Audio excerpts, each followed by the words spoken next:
Alright. Welcome, everyone.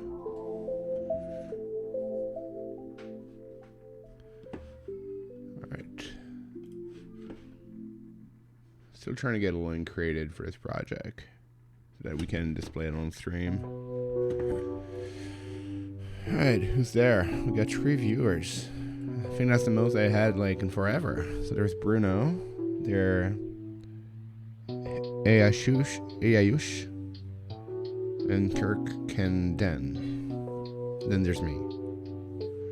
Is the music too loud? Should I lower it down? Now's your time to speak.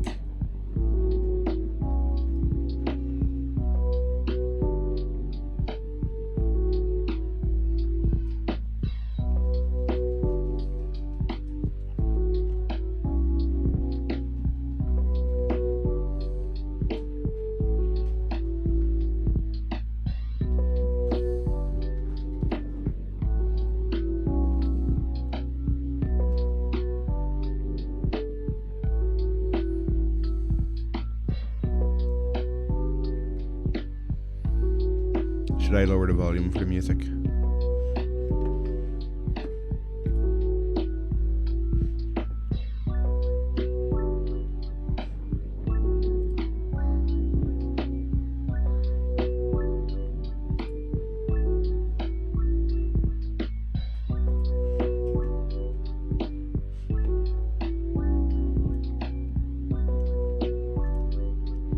What about now?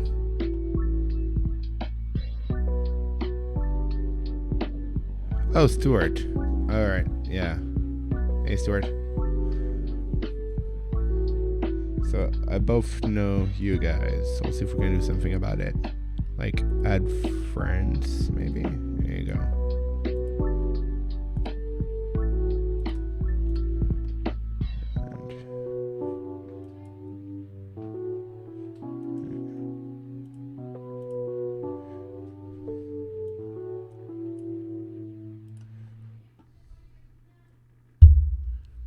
Yeah, your username is going to be something to change.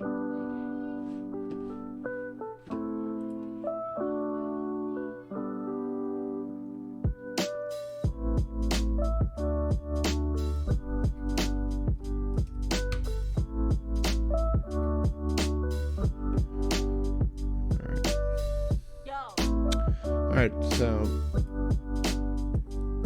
the first thing I wanted to do is walk through a little bit of what Project Coyote was. I've done a little bit of research. The thing is, I'm going to be filling out content just as you guys would normally. So let me just see if I can collapse and I show my OneNote. Alright, let me bring my OneNote on screen. I'm hiding pretty much everything else, but this is things from my own. So there's a bit of notes that I already took. We're gonna add on to those notes as we're going along. Thing is, we had a presentation of what Coyote is, and there's many things that I think we can do with it. You know what? Just even for me, man, the music is loud. Let me just see if I can lower it down. And maybe just lower it up here. There you go.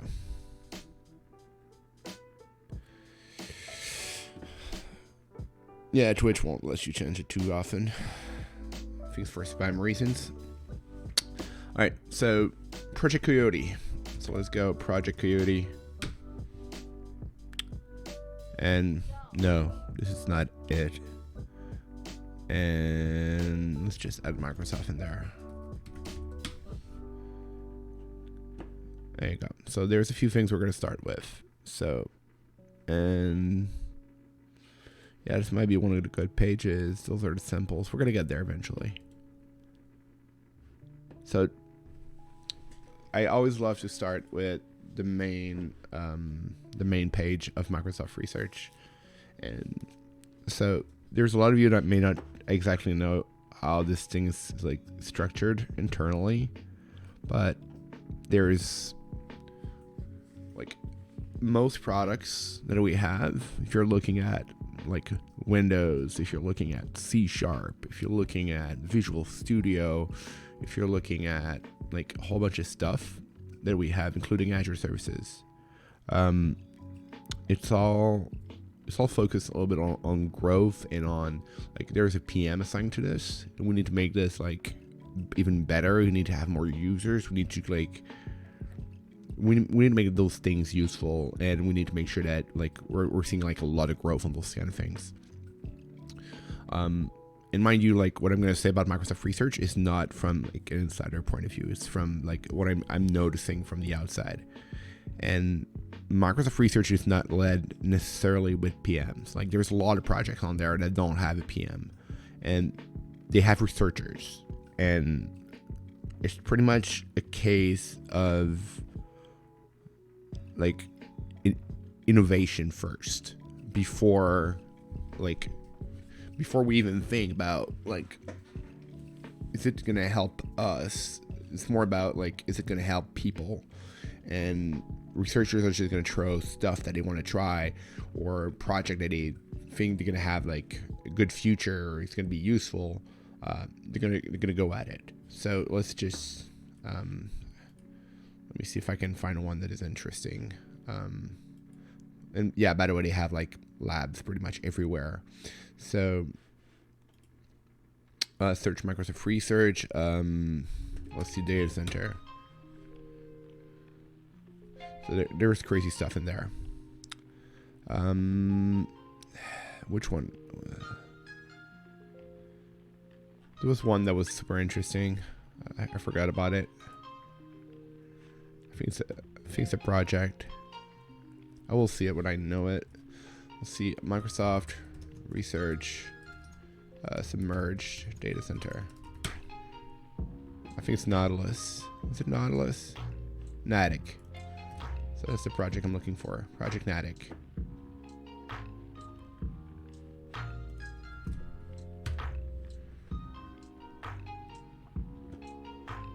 Alright, let's click on this one. So, what is Project Natick? Project Natick was launched in August 10, 2015. It was well established, probably launched before that. And what he wanted to do is like, can we put a data center underwater? Like, would that work?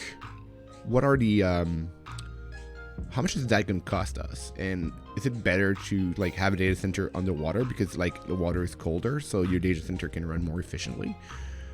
So at the beginning, that's what they were doing. And so they built this like, let me see if they have better pictures in there. Let me just mute the video though. So they have this,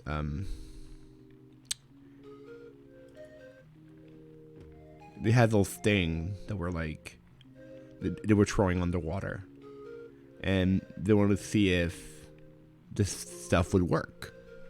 I mean, there's no immediate benefit for Microsoft to do that. Like, this is purely a research project. This is like the crazy stuff that is like somebody decided to go, what if we put data center like underwater? Like, my joke is always like, what if we could put one into space? Like, that would be insane. So this is what Project Natick, and those are the researchers on it. There's Ben Cutler, there's Eric Peterson, there's Mike Shepard, and Spence Flowers. So there's a whole bunch of them. So there's crazy project like that, and you can go like in different areas for, let's say, just for ecology and environment. And there's AI for Earth, internship, a whole bunch of different stuff. Let's see the projects that are currently running. Project Eclipse. I don't even know what it is, but let's look at it. So there you go. This one is low cost, accurate air quality sensing platform for cities. Like, I don't even know where to start with that one. Like, there's crazy stuff going on here. Of course, they're using Azure, but like, what if you could have like those small devices and monitor like air quality? Like, so as you can see, like, there's no money making scheme behind this. Like, of course, there's going to be like, at some point it may take off as a real project, or it might just get killed. But there's potential here for innovation, for change, for positive effect on everyone. And that's what I love about Microsoft Research. It's like they're allowed to go wide. They're allowed to go crazy. And it's totally fine for them to go crazy. And I love that. All right. Let's go back to the research project. So project, research, Microsoft, research. So I am in private mode, by the way, so you won't see my bookmark, you won't see my browsing history. I know about that. So that's the first page. You'll see there's like a whole bunch of different stuff. You can start having fun if you want. You can go through all the different, like, there's even a podcast. I did not even know there was a podcast. But if you're looking for a job and you're a researcher, you can just apply. Obviously, the event right now are all virtual because, yeah, COVID. So there's a whole bunch of different stuff, and it's worth your time to just look at all of this. So first one for me is hit the blog, and it's a little bit why like this one here has been interesting. Project Coyote has been released last month, like almost a month ago now. So let's just click on the announcement. We're gonna go from here and we're gonna start taking note. You know what? Let me just do a new one. New page. We're going to be taking note together.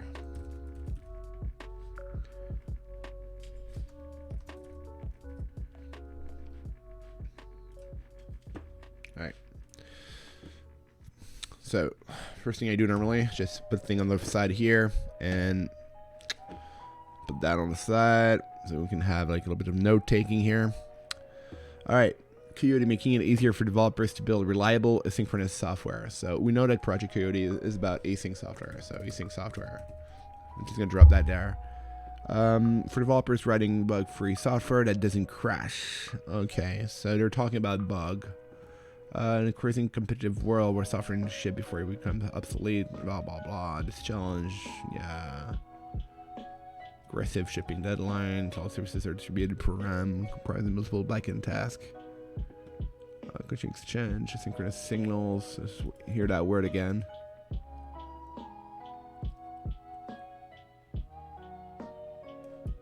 Okay, such a programming environment is full of non-determinism. All right, here's not a new keyword. Non-determinism. Or scenarios outside developers' control. For example, there is non-determinism in the scheduling of concurrent operation.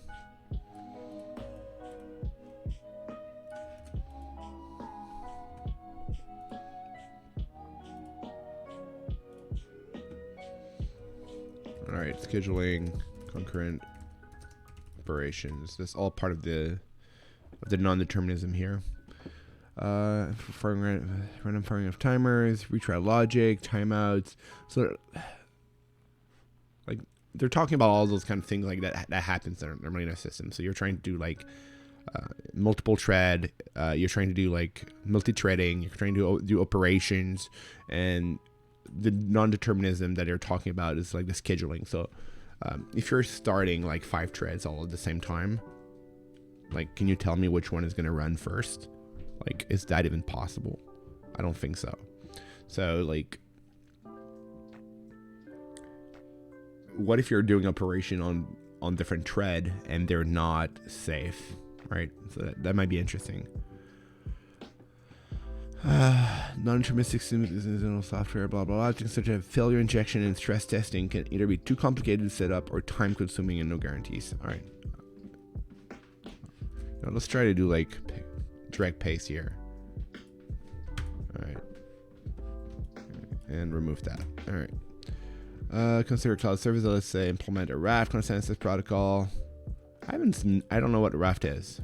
Like, let's open it up later for. Let's open it up later for research. I'm going to go with machine and for it to provide a highly reliable, fault-tolerant cluster to clients. Such a system will have hundreds of messages flying back and forth between the machine. You do stress testing and don't find any bug. All right, so like stress. Oh my god! Like, come on, OneNote. Stress testing as a way to find bugs. Like,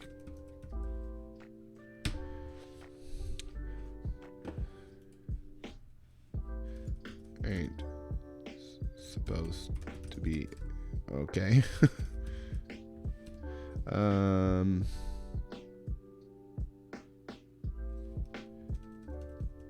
Doesn't bring confidence. All right.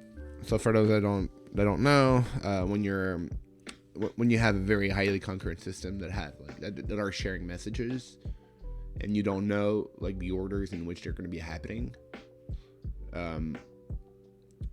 you cannot guarantee like the order in which the messages are going to be received or sent. Like there's network latency, there's like machine latency, there's a whole bunch of stuff happening. And even though you're stress testing, you might actually have like 15, like 100 different possible combination of messages that may arrive. And your stress testing may only like test like, I don't know, 10%, 20%, or even like 50%, or in some case maybe like 100%. So would that mean that what that would mean is you would get a system, then you would write tests that would be more like stress testing, and you would get unreliable tests. If we go back to like normal unit testing, like if we're testing that a certain piece of code produces the right result, you want it to fail every time if it's not okay. You want it to succeed every time if it's okay. But if it's keep on turning on and off and like, yeah, it works, no it doesn't, yes it does, no it doesn't, you're into like a weird scenario now where you don't even know if you can trust your system. Like, can you even trust your test? And like, so that's what this thing is about, I guess. Like stress testing is a way to find bugs. It's not a right thing to do. And sometimes there's like no other way to test it because you can't really guarantee this kind of thing. All right, now we get to the classic word we're excited to announce. Like, if you've ever been to a conference, like those are like the 5 words that like people are just going nuts about. We're excited to announce an open source .NET framework. Okay, so we know it's .NET, and that's, by the way, I already knew, but and it's open source. So that by the way is good. .NET framework. Okay, that is stressing. Okay, no, it's open source .NET space framework. I don't think it's .NET framework. So okay, so I will give that as a like feedback. Don't use open source .NET framework. Like, I mean, it might be confusing. Anybody else is confused by this? Like, open source .NET framework from Microsoft Research. Or am I the only one that's being pedantic here? Because I think Coyote is a framework. And they were talking about the framework being Coyote and not .NET framework as the framework itself. Please let me know if I'm like I'm too much on it or not.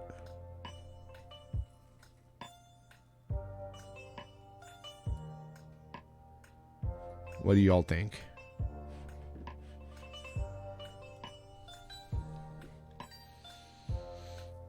Alright, I think I'm being pedantic, but anyway, it's a framework. Alright, yet another framework. We're gonna have fun. From Microsoft Research, it guides developers towards designing and implementing and testing code in a way that embraces non-determinism and asynchrony that helps them create asynchronous systems quickly and confidently. So quick, fast, and confident. It could be the next, like, a movie. Fast and confident. Coyote helps explicitly model non-deterministic in a system that uses the information to provide state-of-the-art testing tool. So, all right, I'm going to make a claim here. Let's just say, like, Coyote is a testing tool. and we'll see if that claims holds on or not. All right, Stuart. The question was like, here. We're excited to announce the release of Coyote, an open source .NET framework from Microsoft Research. Like, I say don't use .NET framework, even like open source .NET framework. I think like the framework, like there's already .NET framework, and the framework they're referring to here is Coyote. Like, so can I draw? Can I draw on this page? I think I can draw on this page. It's just like, I don't know how to do it. Anyway, I think I'm being pedantic. Let me know if I'm pedantic about this. Like, I might be overshooting it. Security explicit model, the narcissism, blah blah blah. So skipping that discussion about like the .NET framework thingy, like I'm gonna go down and say like Coyote is a testing tool. That's what I see here. Like provide a state of the art testing tool. This advanced testing tool. All right, so like they're really going at testing. Can control every source of non-determinism defined. By the way, I'm sorry if I'm butchering English word. I'm French, and yeah, including the exact order of every asynchronous operation, which allows it to systematically explore all the possibilities. The tools run very quickly and reaches unheard of level of coverage of all non-deterministic choices in code, enabling it to find most of the tricky bugs in a way that's non-trivial to reproduce and debug. Alright, so what is it called? Eisenbugs? Is that the term that people are using now? Eisenbugs? Eisenbug. So if nobody heard that term before, Heisenbug is like, it's like if something doesn't work, but as soon as you start looking at it and we start debugging it, like everything starts working. So you like, okay, there's no bug, and you're going back to your normal duties, and then suddenly the bug is back. Like the bug is both there and not there at the same time. It's kind of like the I think it's Eisenberg cat. The cat. Yeah, it's like quantum mechanic experiment. By simply observing the bug means that the bug is not there anymore. So, can we find like deterministic? Yeah. Yeah, a mental bug is a bug whose cause are so complex it defies repair, or it makes its behavior appear chaotic or even non-deterministic.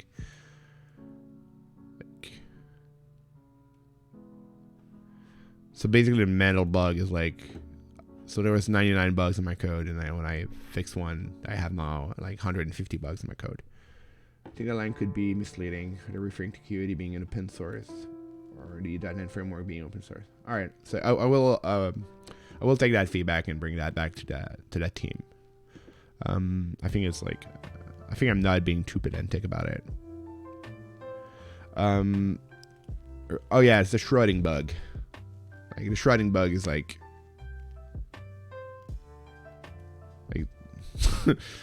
alright, so I'm gonna put that link in the stream because like this whole Wikipedia article is like worth $1,000.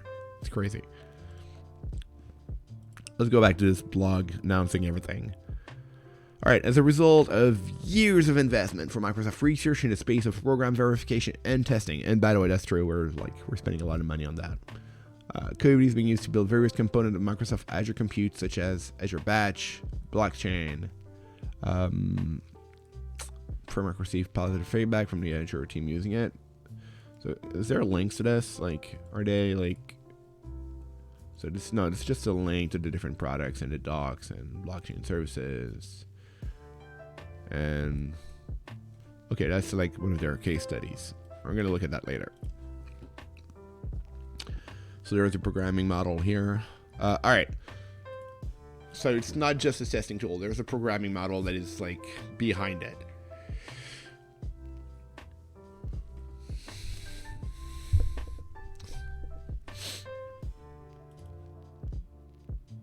All right. Before we go there, let's just keep reading that part here.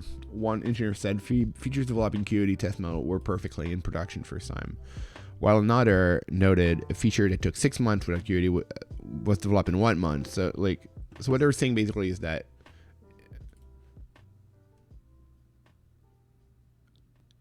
so people are afraid of writing code, and they're afraid that everything's going to turn to crap. So this basically allows them to be like a little bit more, I don't know, confident about their code. Like, fear is the mind killer. Like, anyone ever heard that quote before? Like, it's from Dune. Like, it's amazing. Especially since now they're remaking the series. So, yeah, they're remaking the movie. I'm sorry. And it's a guy called, I think, Denis Villeneuve, which is doing it.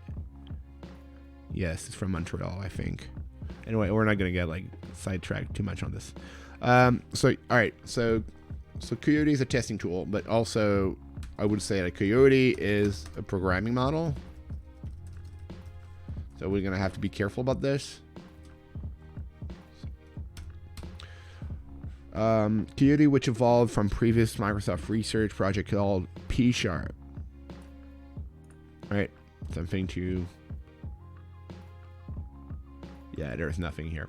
Combination of programming model, lightweight runtime, and testing infrastructure, all packaged as a portable library with minimal dependencies. I like that words, like minimal and dependencies.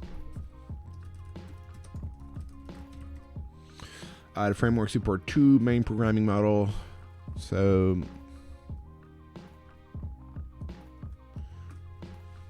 2 programming models. So programming model, we're gonna have like the task one, right? Asynchronous task, and it is in preview. So so that's the first time I see something like actually announced as being like preview or not. It's kind of creepy. It's a little bit weird that it's the first time I see this.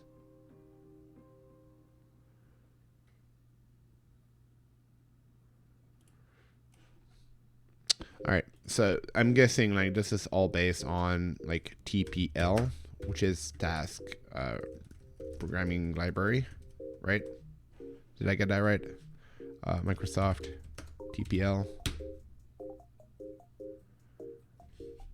task parallel library. Sorry.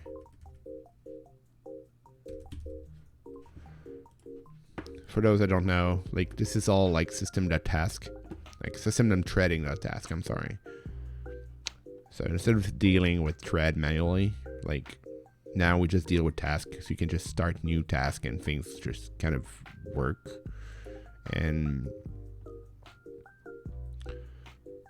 so there's like a ton of information on how to do like those kind of things. Yeah. Anyway. And then synchronous actors programming model. So there's actors programming model.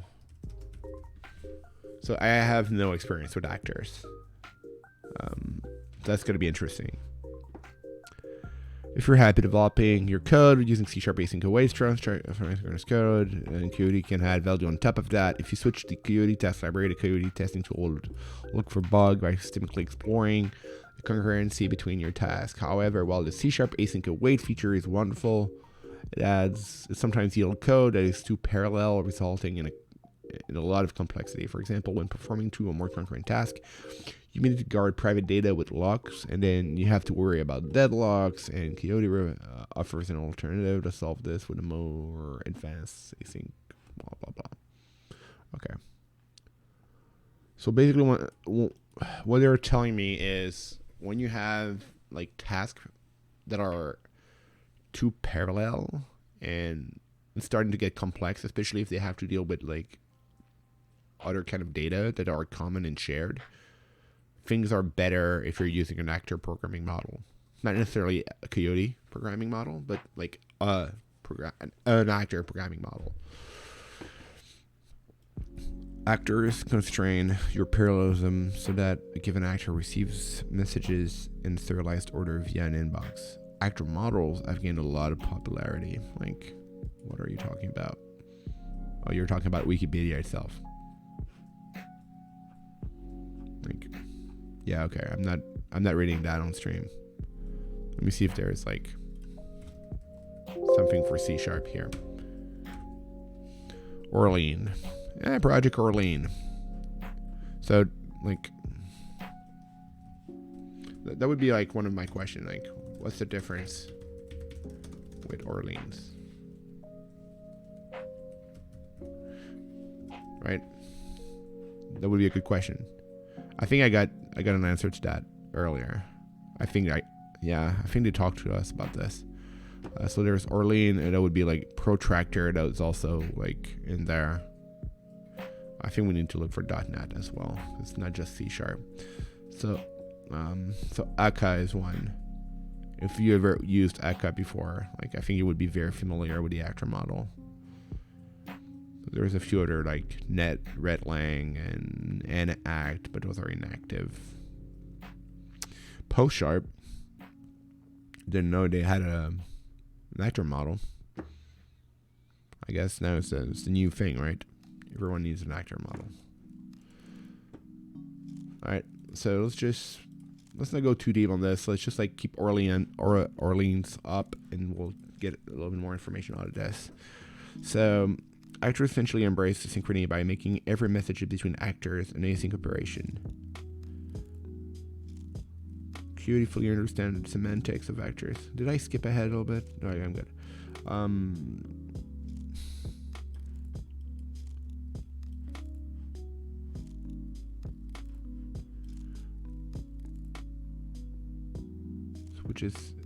Which it knows how to fully test, ensuring every state is covered and every state transition is tested. That looks like a little bit more on the cray side. Like,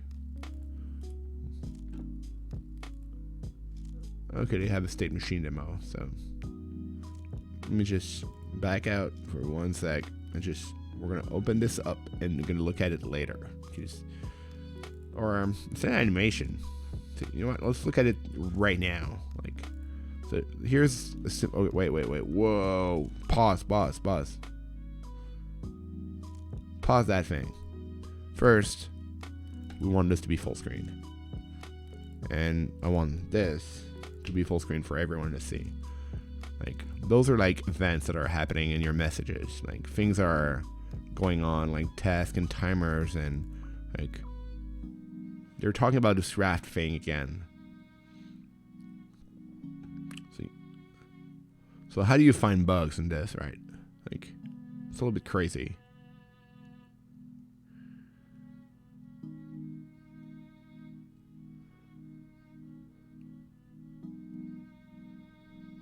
There seems like to have a node like on candidate. There's like a lot of things happening here.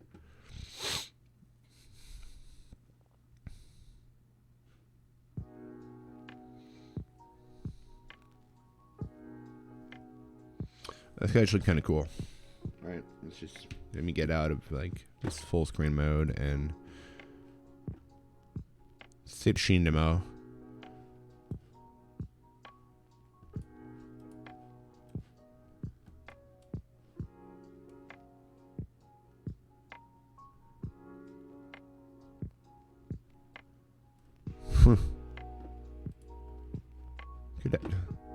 So if anybody want to like do this kind of thing, like there's XML trace and graph bug for a state machine, that would be like, I would take a screenshot of this page and like take a URL and just like look at it. Anyway, building blocks of Coyote application. The Coyote programming model are easy to use, and even with minimal investment, you get huge upside of it. Like, okay, marketing talk, blah blah blah blah blah.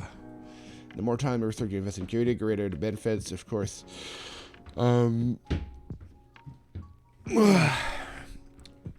Wrapper and .NET task that allows the Coyote testing tools to take control of scheduling. Yeah, sure.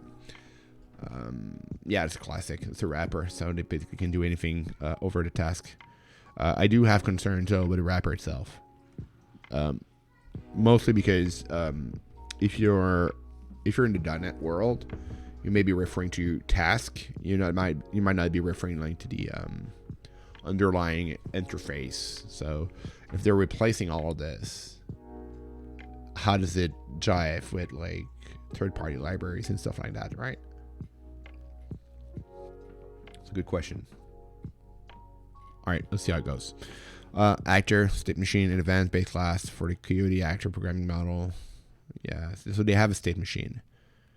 Okay, timers, a weighted model, timing activities in a system, which is...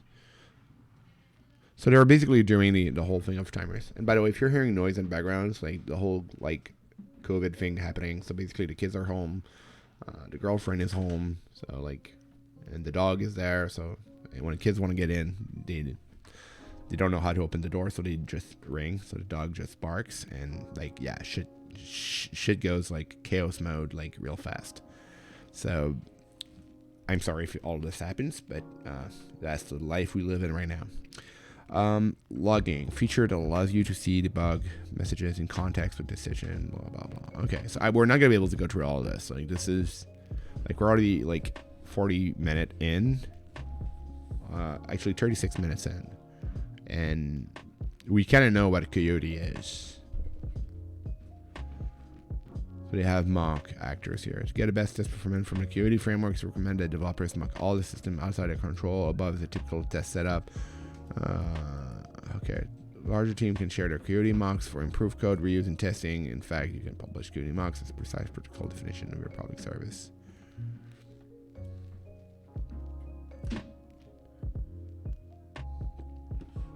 All right, let me just I'm gonna open up a new window here. Just I want to see if my authentication works back. I want to include like a link to this thing here. Because there's a webinar going on, and the thing is, we want to make sure that like, if you want to like talk with the researchers about this, like Chris Lovett is one of those engineer and researcher at Microsoft Research, I want to be able to give you that link.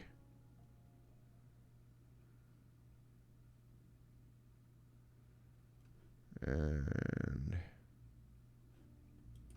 alright, okay, this thing just doesn't freaking work. aka.ms, enter. You can create like short links internally at Microsoft, and it's just happened to be that whatever it is using right now, it's just like not letting me in, so I need to authenticate now.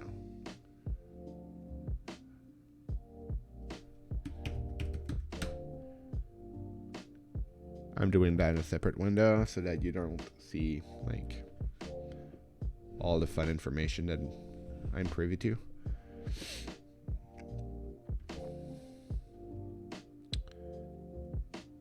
Alright, that works. So target URL, that in name. So let's just call it like Coyote webinar. And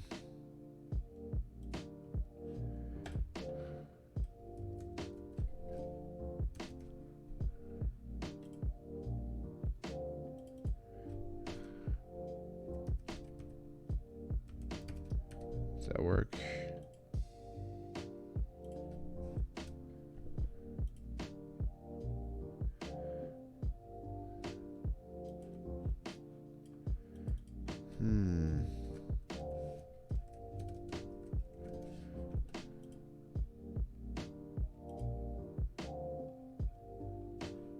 Alright, give me 1 second.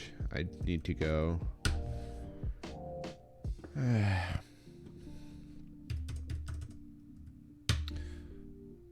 So before we could create just like short link on aka.ms and it would just like allow us to just create it.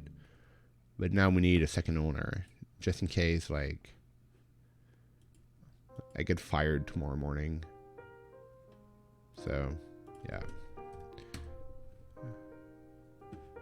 Let me see if I can find the username of my boss, because I'm sure she's going to be so happy about this. There you go. Let's do create. Let me just see if I can...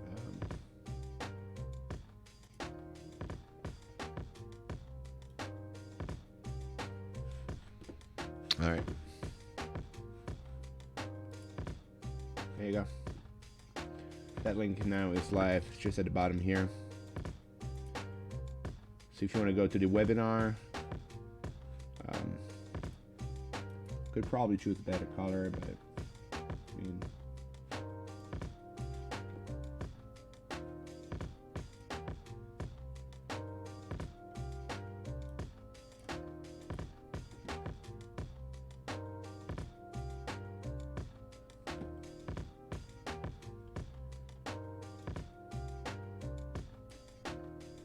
let's put it that way. Black.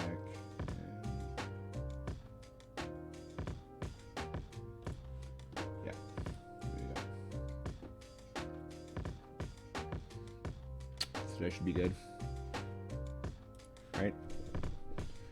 So if you want to see the webinar, just go down there, k.ms/Coyote webinar. I will also paste it in the chat.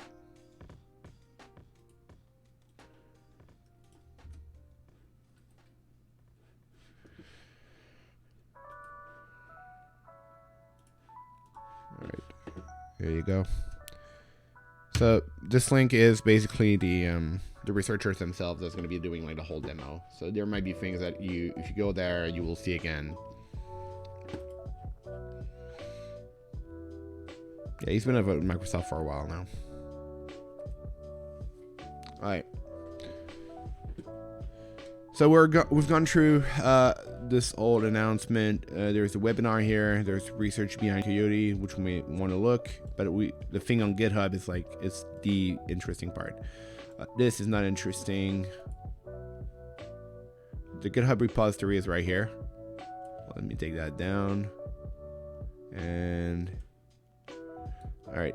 So first, there's a GitHub repository. I will not sign in with this one because it's like there's too much stuff that you may not want to see. So that's good. The good news though, right? Like there's a whole link here, Microsoft GitHub Coyote, which leads us to this page, and so this whole thing is open source.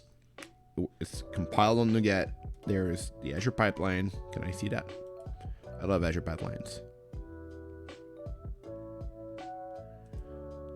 I think it just piggybacked. Did it or not?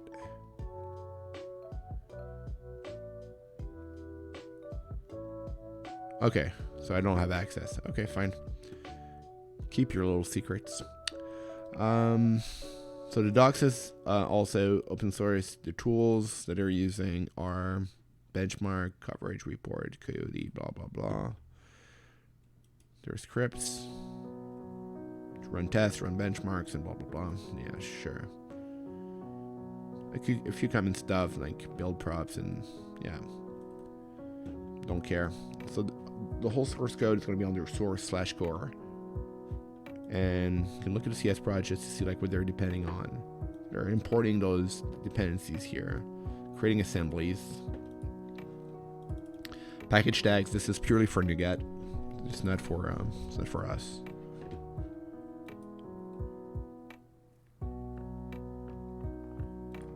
And then, oh, so they're going to be building different stuff depending on your OS. So if you're on a Windows machine,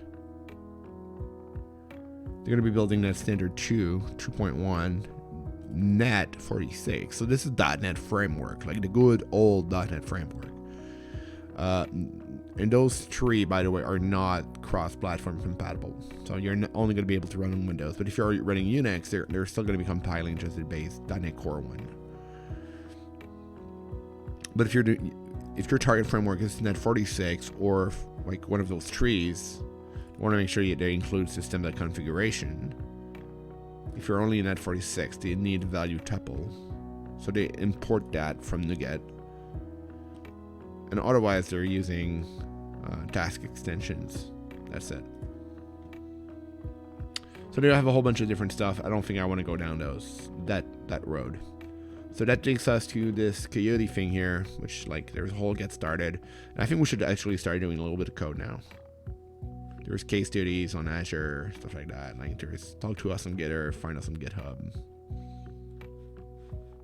All right, let's just, there was a whole bunch of publication here. If you're a research project, if you're a researcher and you love those kind of things, you will see like developer names. Like if you do Control-C, Control-F, like you will see like who was there since the beginning and who was like only partially doing those papers.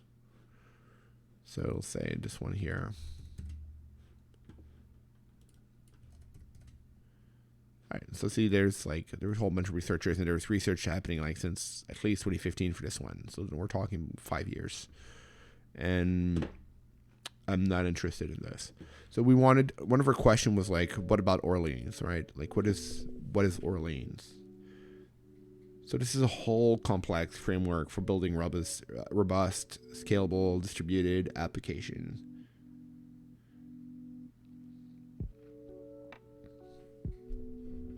It was also created by Microsoft Research, so yet another research project. Virtual actor model. Let's go see the docs for fun.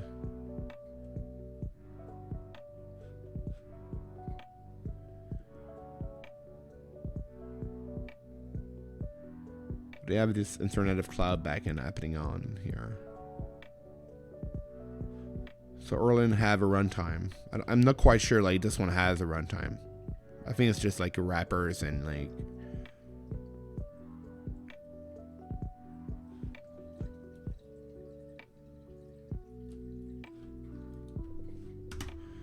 I would go ahead and say like Orlean has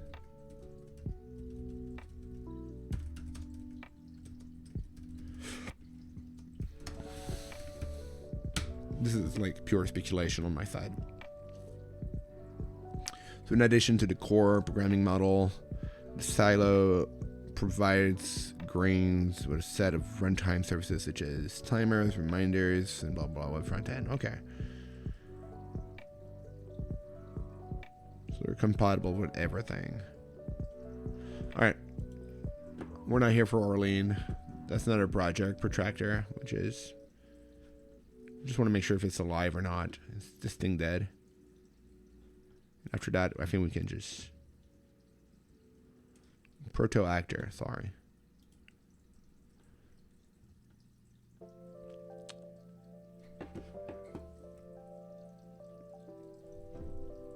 Hi Terunan. I hope I see your name. Okay. Terunan Duri. I'm trying the accent a little bit, but like you're talking to a French Canadian with like strong French Canadian ties and who learned English, who's trying not to pronounce your name, which is gonna be fun. I was wondering if GitHub was down or something.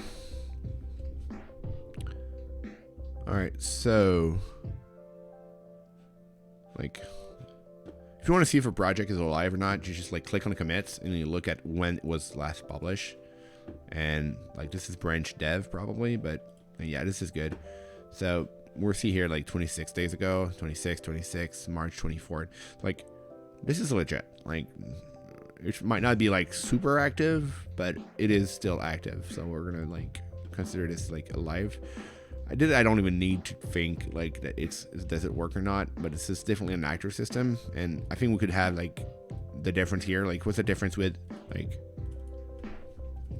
something, right? Like I think it's like yet another actor model. So anybody loves Yam here, like but I think this one actually has a different value to it, like. And it's a Microsoft Research project, so which means they're not mandated to just, oh, you have to go with Orleans, you have to follow Orleans. They can just like, let's build our own again and just see like what we can do if we have total freedom, and that's what they're doing. And what if whatever comes out of Coyote needs to be implemented into Eka or Orleans or whatever, right? I mean, think about it. It's like this is an open source project. So you can take that code, as long as it's not like something crazy, I don't know the licensing, by the way. Don't trust me on that. Like, if you're gonna do licensing, talk to a lawyer. But if that code can be taken back and ported back to Orlean, or ported back to Akka, like, that could be like, they could leave some crazy stuff. So this, I don't know what it is yet. I will take a look later. So if you want to know about like the webinar we already did, the actual project, let me just paste that back into the chat, because that's always fun. Like, there's the people working on it. I have Chris Lovett here. We have Pantesi Diligiani. We have Ajay Manchipali, Akash Lal. I'm trying not to butcher the name, but my name gets butchered all the time, so I don't know. All their publications, so those are actual research paper. So if you're interested in this, you can see on the publication itself. So you have the actual paper. Like, if you're into that, we're not researching papers today. Like, we're not doing papers. Like, this is not something I want to do right now. But you can kind of see like where this old thing is heading from. All right, so let's close this for now. The case study, I think we don't need to look at it today. All right, Raft, we're gonna see that later. So now I think that we kind of know a little bit what it is. So if it's a testing tool, I want to see if we can integrate it into something. I would love to see like that going on, and I want to get started to this, because like this has been taking too long. Like, all right, let's clear that partial here. Can anybody see this, or should I take the font and kick it up a notch? I can kick it up a notch. Like, whatever you guys answer, I can like do 18, easy. I think that's clear, right? So the first thing we're gonna do is we're gonna clone the main repository for this thing, because I want to make sure that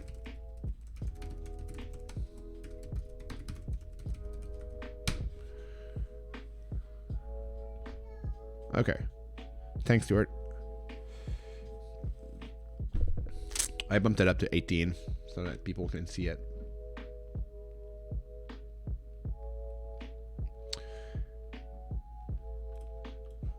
Is my internet connection crap, or is GitHub like dying on me today? So there's another repo that I know that I will probably gonna be cloning it right now if we see like those timeout, just in case that like thing hits the fan. I'm trying to keep that like PG-13 stream.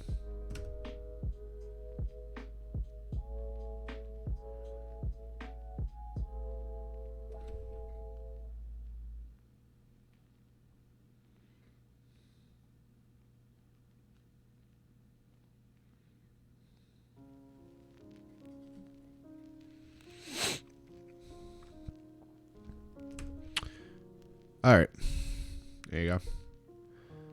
So if anybody saw any presentation that relied on online resources, this is what we call like the demo gods. So, and there's another repo that I know about. It's called Coyote samples. So now we have like 2 repositories that are there. Coyote itself being the actual framework.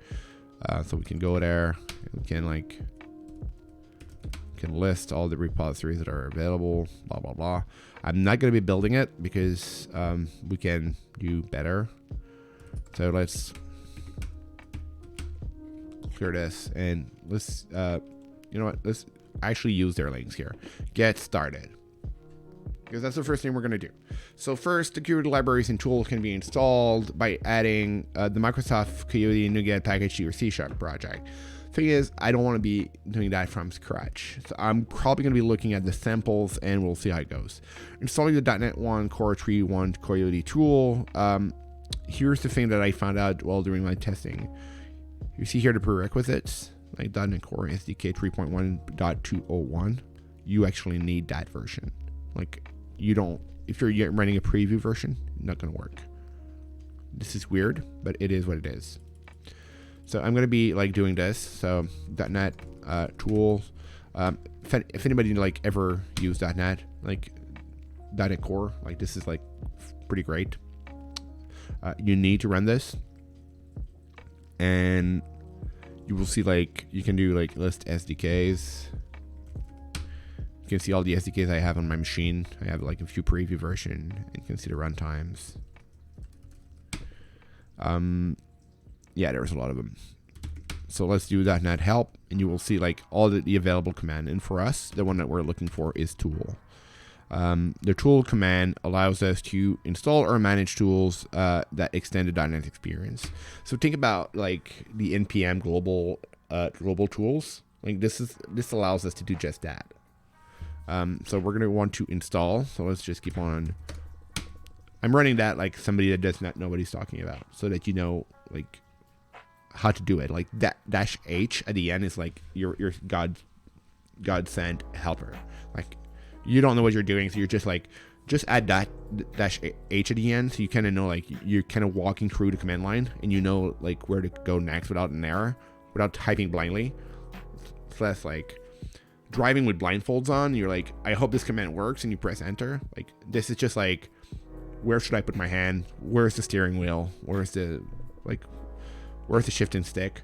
Like if you're still driving stick, I drive stick, but I don't think everyone is driving stick. I think in the United States like mostly automatic.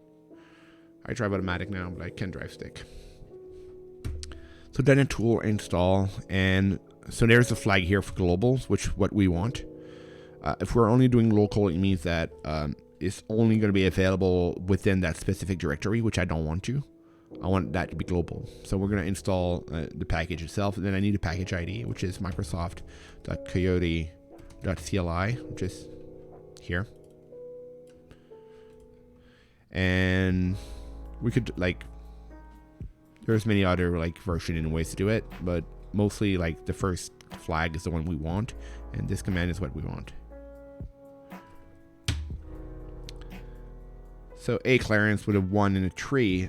We're not making anything. We're going through this crazy Microsoft project called Coyote, and it's from Microsoft Research. So it's not an actual product. They're not making like we're not selling that tool. It's an open source project, and it was released on March 23rd. And what we're basically doing is we're doing a walkthrough.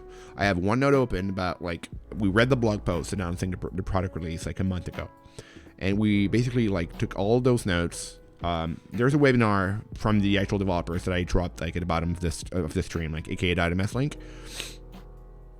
So what we're gonna go is we're basically writing a sample. We're gonna go through the sample. We're installing the tools. We're still installing everything. Like I don't even have Visual Studio open right now, but you know what? Let's start it up right away so that like it is actually ready. Like yay. Live on the edge, preview version. So that's what we're doing right now. We're like, what is Coyote? Like, really, what is it? And we're gonna like go from code and see like what this thing is going. Like, I created one project and did not go so well, so we're gonna go that way. That's what we're doing. We're making sure that like, what is Coyote? Is it interesting for us? And how do I make it work? What does it bring in terms of value?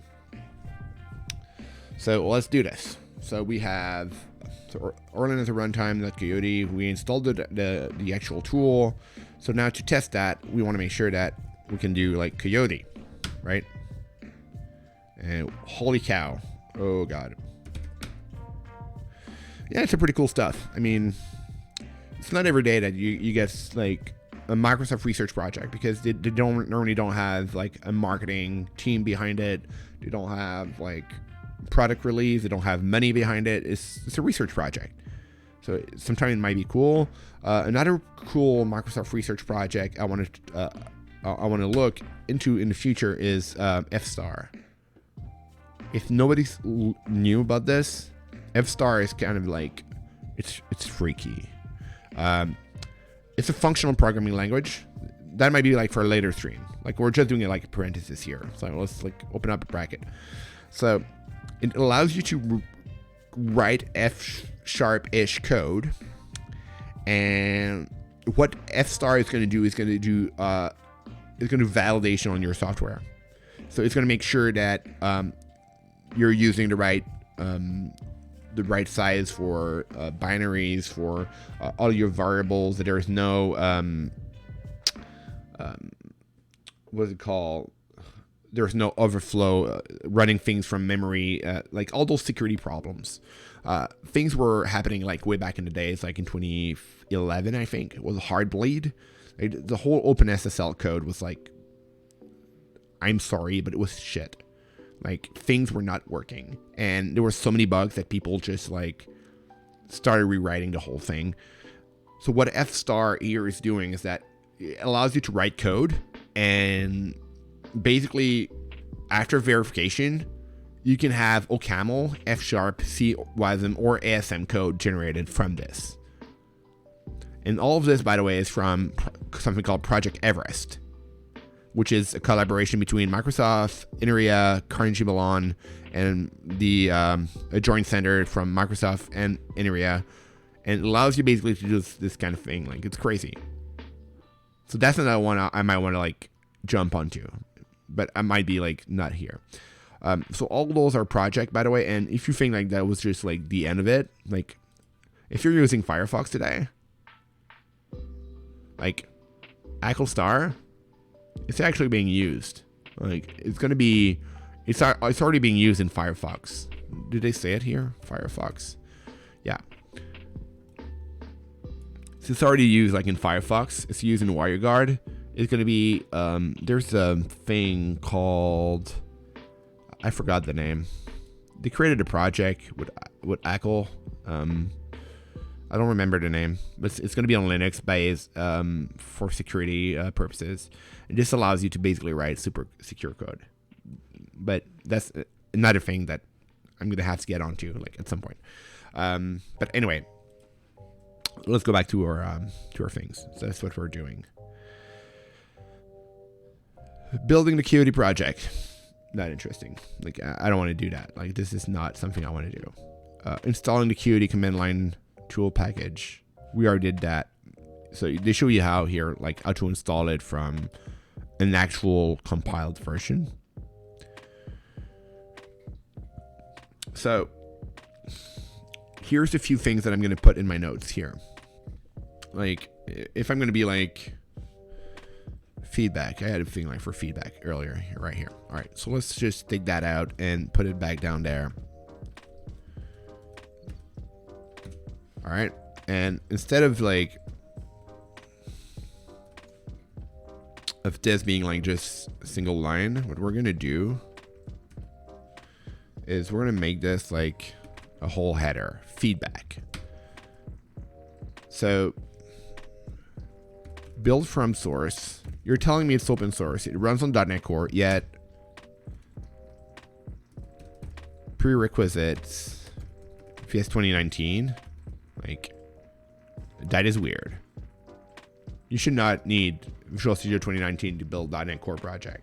Like, this is not a requirement. And like, seriously, .NET Framework. Okay, so I kind of know like the if you're looking at the text over there, it says like as Coyote builds binaries for 4.6, 4.7, 4.8. Like it is weirdly worded. So maybe for 4.6 for .NET Framework binaries. .NET Framework is required. Maybe something along those lines better, which actually make it like a little bit more sane. Because the first thing I see, like if I'm an open source developer and I land on that page, I'm like, okay, Coyote, I want to do that into my project, but I'm only doing .NET Core. I don't care about .NET Framework. I'm only doing .NET Core. And I get down there and look at the prerequisite, and I'm like, okay, I need Visual Studio. I don't have a license. I don't want to do that. And then .NET Framework, like. I'm running on Linux, man. Like I'm running on Mac. Like I don't have that, so I'm out. Like before I'm even like, we're not even a minute in, and that person is already out. So we need like that fix, because from experience, you can build Coyote like purely from the command line. You don't need like, you know what? Let's try to do it together. Let's go into Coyote, and we did that earlier, and like we can do in source and it's in core. Let's see if I can do like .NET build core. Can we do that? Can it work? By the way, we're going totally off script. Like there is no script. I hope the network does not die, that GitHub is still alive.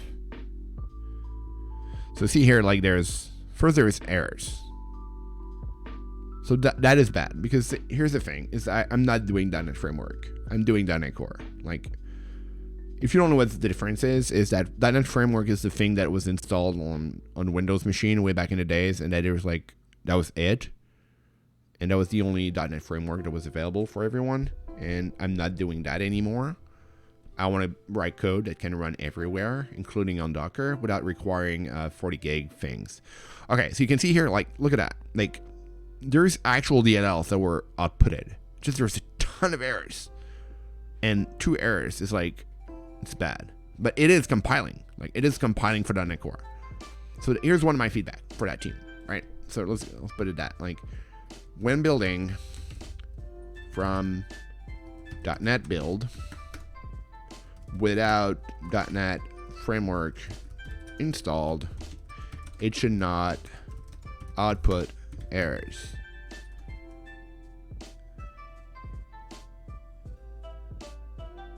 I will not like write down suggestion on what I think or I expect things to be, but basically I think that a warning would be better than errors at that point, especially for adoption. Because we can build this. And if we're looking at where it is, so let's just go back a few level again. We're going to look into bin, and we're going to have like net standard 2.1. See, like the DLL is here, and we can do like the things are here. All the dependencies, all the things have been tracked. Like yeah. So it's a little bit of it's a little bit weird. All right. So things have been installed. We're ready to run.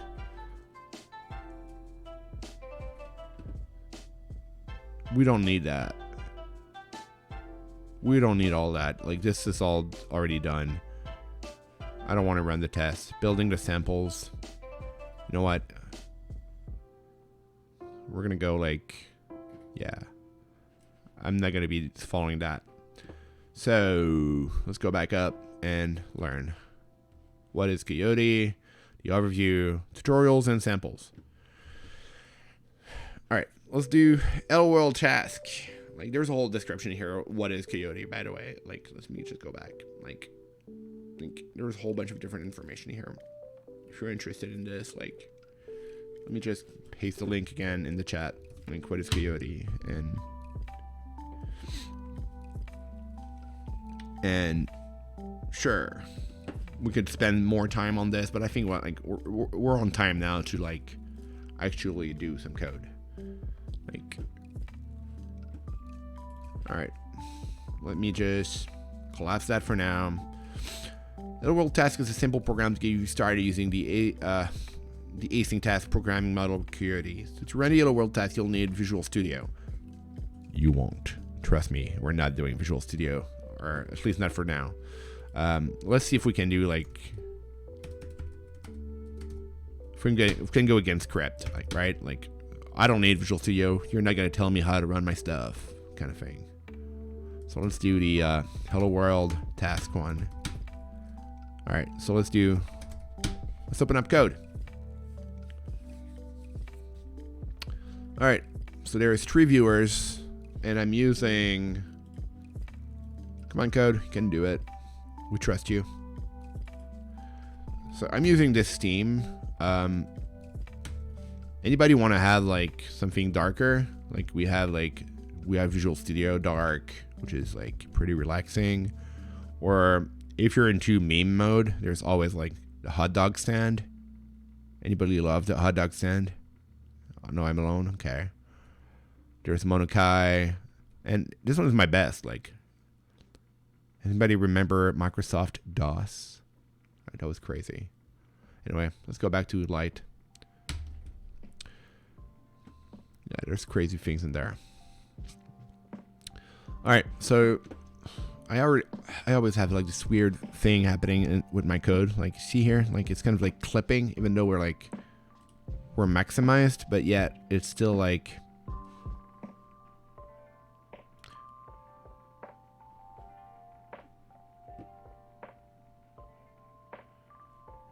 All right, that extension is going to the way of the dodo. That was the extension that made it like super long for me to open up my code. Here we go. Required assets to build and debug are missing from Hello World task. Add them. Yes, please. So what happens here? We're gonna be able to see them like from here. Get status. So we can see here that the VS Code things have been added, so we can look at what is going on here. And basically it added like a whole bunch of configuration here. So on how to build .NET, like how to build your code. And we can look at different tasks that were also defined for like things like watch and publish or build. So all this are automatic. And let's do a restore just for good purposes here. Come on, extensions. Yeah, that one just like let's disable for now. Yeah, reload it. I don't care.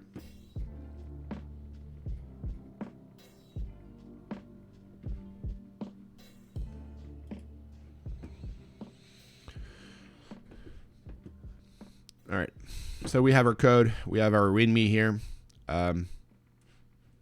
Yeah, which is pretty like simple. And we have our code. So let's do Control-Shift-B on the screen. You know what? Let's do toggle screencast mode. Because every time I'm going to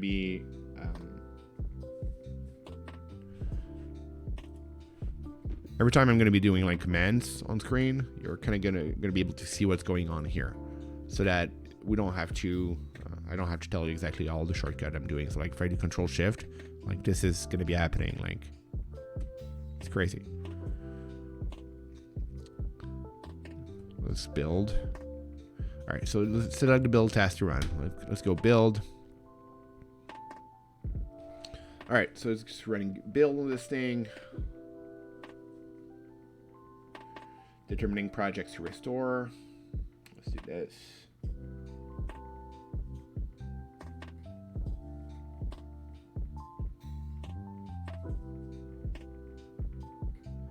Okay, so here's another issue I have here. It's like using the samples still give me errors about .NET framework, and that's bad. We don't want that. Like what? Why is that? Why do I have this? So let's turn this off. So what we're gonna do? We're gonna go on CS project file because, like, of course, like, and so here's what you guys might want to be doing. Like, you will see like this, and you're gonna be like, all right, let's remove that. Like .NET, I don't need this. Like, we don't need this thing, so let's remove it. Screencast is in VS Code, so you do Control-Shift-B, and there's like developer toggle screencast mode. If I like do that, now when I do Control-Shift, you don't see it on screen. Like I'm gonna type like louder, but you don't see it. If I do Control-Shift-P now, and toggle it on, as soon as I press Control and Shift and Alt, like you're seeing that happening. Don't ask me when it was released. This thing is like, VS Code is like creating new features all the freaking time. It's an amazing product. And like seeing this thing happening is great. No problem, man. All right, so the things like you might be doing is like, oh, let's remove that and let's build, right? Let's build again. And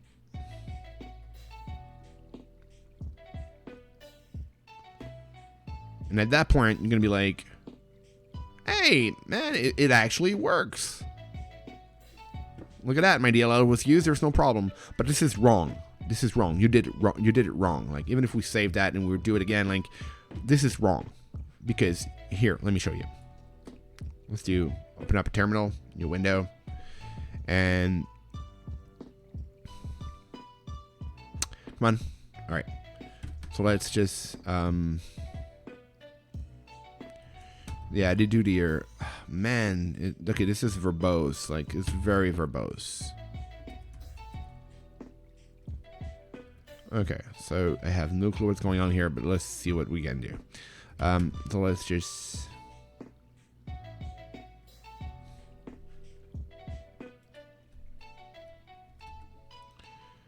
So there should be,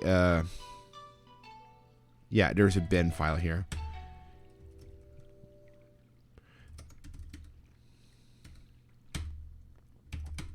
So what you're going to do is, like, if you do .NET run and you're like, can we do that? All right, let's just go back to our. So if you do .NET run here, what's going to happen here? Like, I'm noticing things, and things are like unable to run your project, right?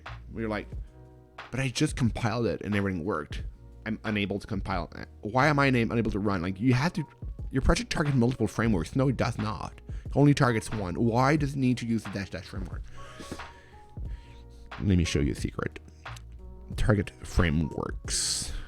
Plural matters. So let's just, and let me just toggle the screen cap mode off, because I have like a problem with that right now. Like, it's typing everything.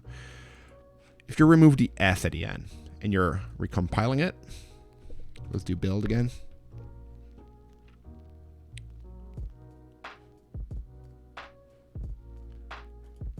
What's going on?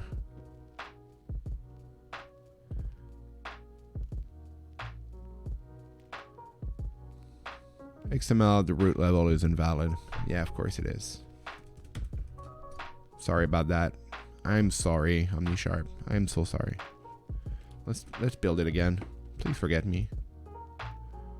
Where's my build?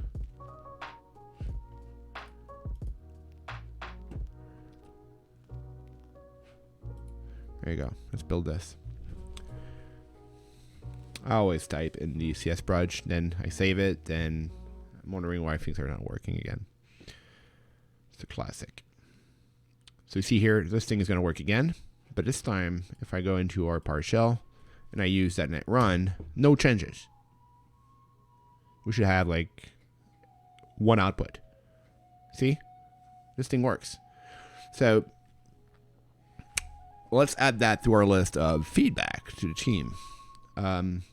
This might be more for the .NET team, but target frameworks with a single framework requires .NET Run to specify -- framework. So I'm wondering if it's even possible just to fix that.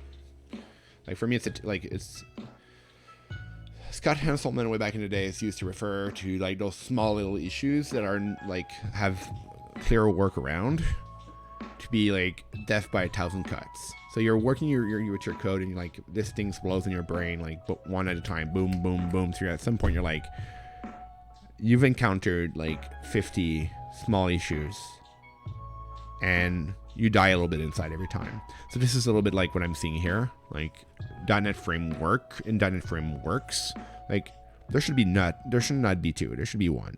And the behavior should be depending on, are you just targeting one, or are you targeting more than one?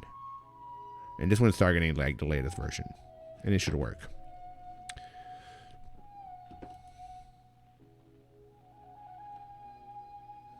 Everything else looks very fine. All right, so let's just close this down, and we're gonna be able to run this stuff. And if you want to see like the changes we made, basically we have launch and VS Code, just like basic stuff that allow us to just run our stuff. And for the CS Proj here, that's what we changed. That's it. There was seriously nothing else. I think even here we can just like remove this. We don't need that. And that line here can be removed. It's not necessary. So the only thing we removed is the S and the rest of the thing here. That's it.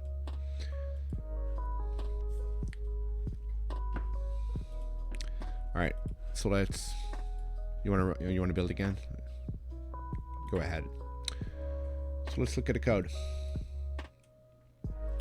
So it looks pretty much like a classic one, right? So if you're running the latest version of C#, you will see here at line 12, like this line here, that you can run a static program as just an async main thread. So there's no reason for you to just like start fidgeting with the task.run / whatever. Just, you can start async from the root. But as we can see here, they're actually using system.threading.task.tasks. Whoops. Oh my god. Don't do that. They're actually using the system.threading.task.task. So like Coyote, their task that is defined here is not compatible with this process. It's not valid as an entry point. That's what it's telling me. And I'm pretty sure that if we're using like this here instead, and we try to compile, I'm pretty sure this thing is not going to work.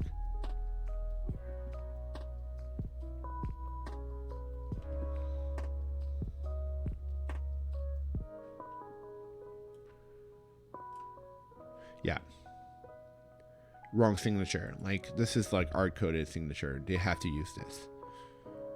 So basically they just piggyback along and just basically say await execute and run everything else after that. So I don't know what systematic testing test is as an attribute. There's no documentation on it.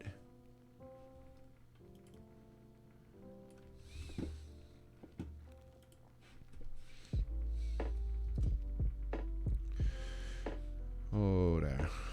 Calm down. Paste. Text only, please. Not format. No documentation. Well, no XML documentation. Like, this is one of the main things that they're using, and they're like, I don't even know what it is or what it does. All right, so now we know that everything else after that is run on this task from Coyote itself. So let's read what it is. So Microsoft.Coyote.tasks.task represents an asynchronous operation. Each task is a tint wrapper over the task threading. And each call simply invokes the wrap task. During testing, Microsoft Coyote task is controlled by the runtime is systemically interleaved with other asynchronous operations to find bugs. Can we do control click on this thing? Go to definition.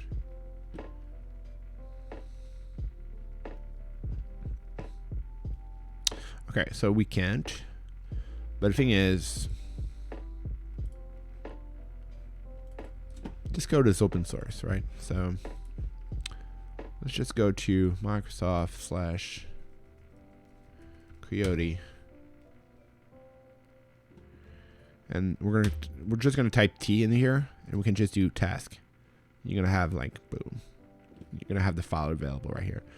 So let's look a little bit like at the implementation, because the thing is, like, if they're gonna be making me override every task in the system so they can do their magic, I kind of want to know if this thing is gonna be like bloaty, if you know what I mean.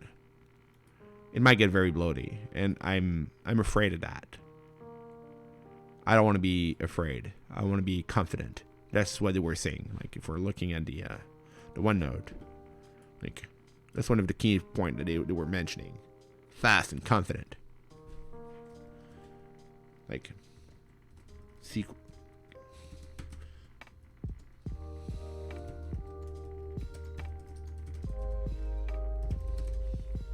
Yeah, that needs to be a movie. Fast and Confident. It needs to be a movie.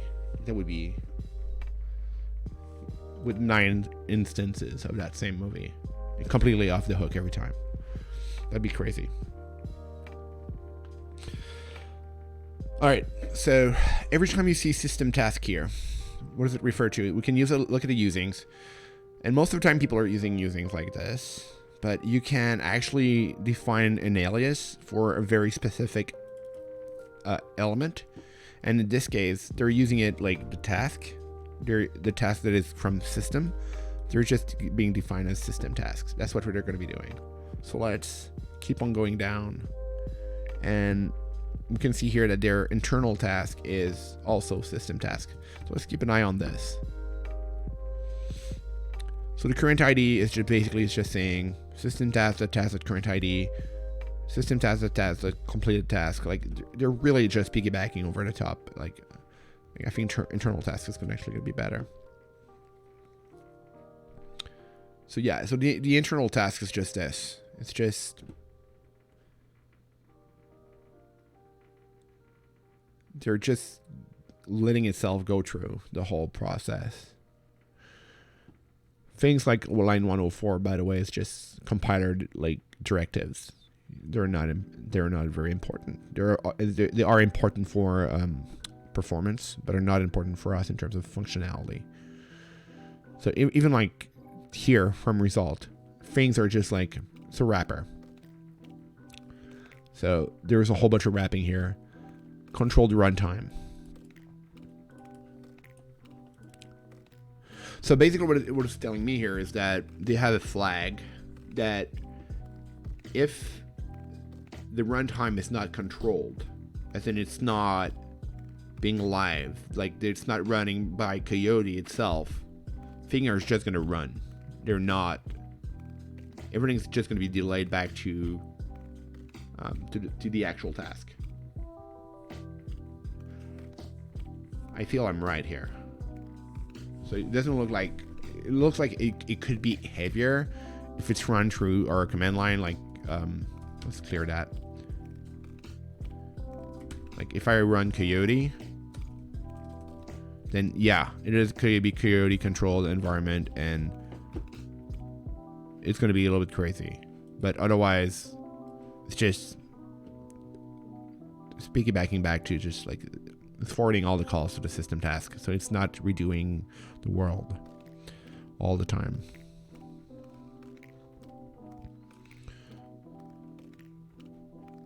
Yeah, so it's pretty much just that.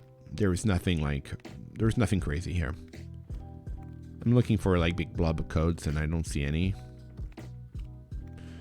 So yeah, close this down and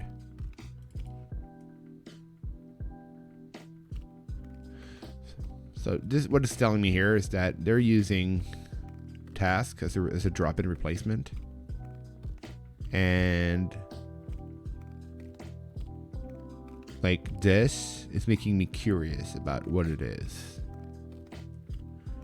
So later, when I'm not on stream, I will be investigating what that does because I have no clue what it does, but apparently they know something I don't.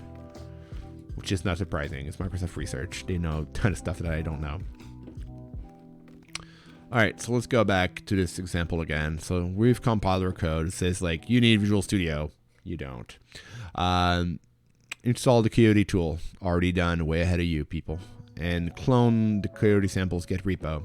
Already done. Be familiar with a Coyote test tool. Yeah, we're not familiar. We're exploring. Like, that's weird phrasing. C testing. So by the way, every time I open up a tab, I do middle click on a link will open up a new tab, or you can do control click, but I prefer one button than just save a key press. Coyote test your program. I think like I have not read anything around it. I'm looking at this right now, like Coyote test your program. That's all I got. I think that could work. Does that make sense? I think it does. Control serializer, project, blah, blah, blah, blah, blah. Okay, so we're gonna need to go back to this, but first we need to run this sample. I want to run it. Like, that's the thing is, like, okay, so what he wanted me to do is, like, they wanted me to do .NET run. So let's just keep on doing, like, this .NET run thing a few times. And let's see if I can do, like, .NET run, like,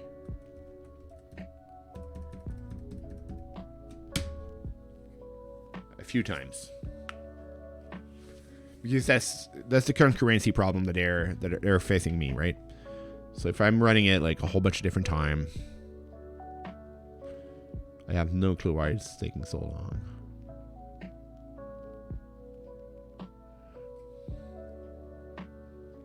I think it's rebuilding every time.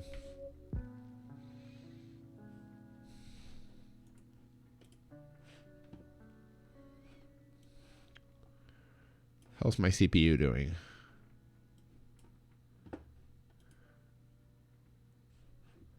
I'm at 78%. All right, so you see here this error, like, good morning. Like, this is a test assertion that failed.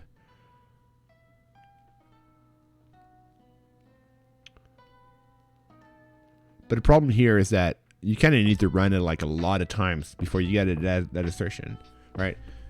If we go back to what we were saying earlier, like those flaky tests, like, I want to test that hello world is returned. So like you're building your stuff on commit on your main CI/CD pipeline. So you're building, and then like everything looks good, and then like at 4:30 p.m., like right before you're about to leave, the tests like fail, and you're going back to your lead, and you're like, yeah, this test is failing. It's like, oh, okay, that's normal. Just run the build again.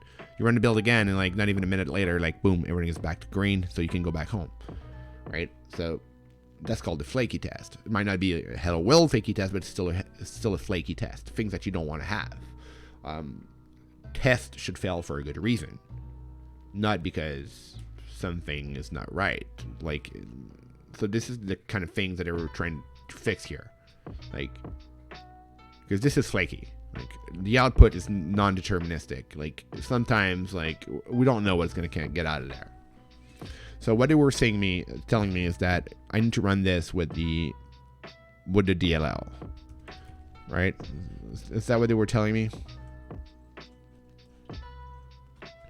Yeah, you need like Coyote tests, bin, netcore app thing. All right, so let's do Coyote, bin, netcore. If you hear my dog in the back, it's fine. It's a Chihuahua. So let's see if we can do like, they're like iterations. So let's do iterations. Let's go with 1. They're like 30. Oh, yeah. Apparently I need to test.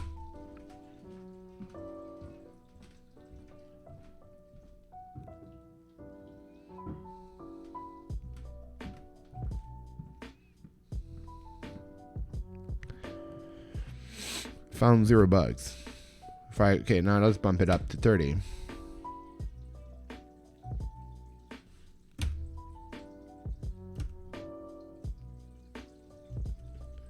Let's bump it up to 200.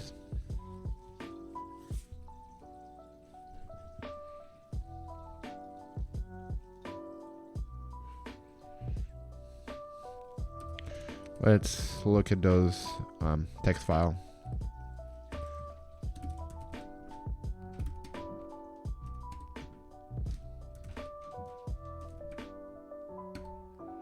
Oops, I'm a little bit out of the recording area. There you go.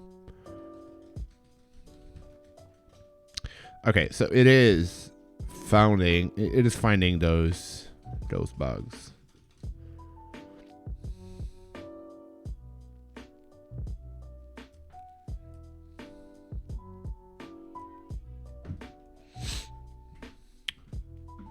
This is still finding those bugs, even though I put it like 1 iteration.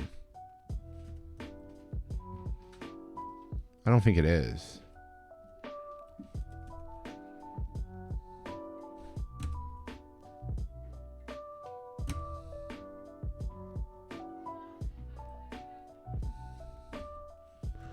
Put it to 10 for fun.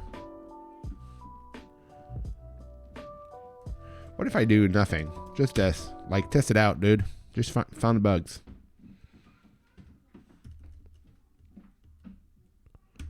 Is it still... I'm not even sure where this output is going.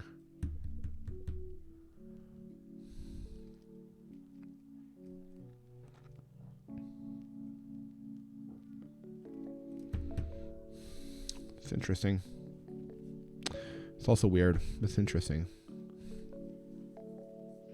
So found... Let's do this test again, just making sure that everything works fine. What up? So we created one testing task. Task 0 is using random strategy. So, okay, so it is specifying a seed. So basically, if you want to reproduce that bug, you can just retake that seed. That's what I'm getting out of this. Found 0 bugs, but there is a bug in the code. Let's look at the code. Like, okay, not this. This. So they're using a greeter and it's running async. So let's look at a greeter here.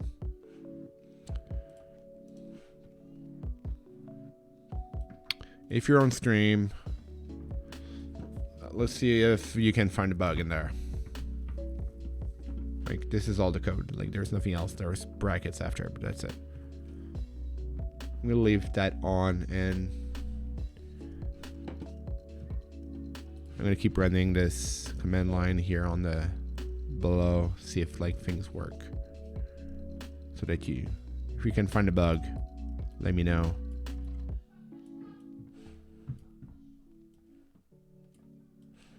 Pretty sure it's easy to find. So if you're on stream, you can find a bug. Tell me where it is. So why is this? So at 30, it does find it's a bug, right? 30 fair, 0 unfair.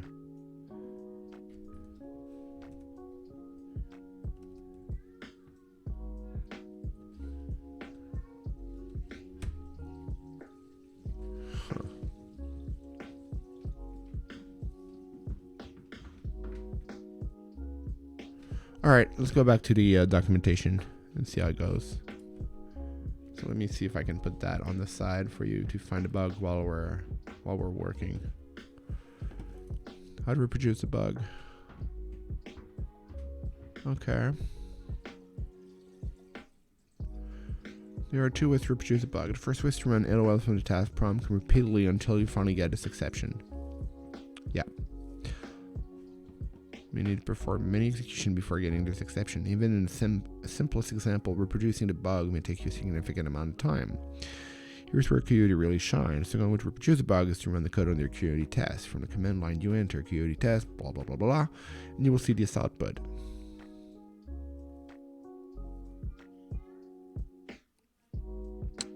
I have not seen this.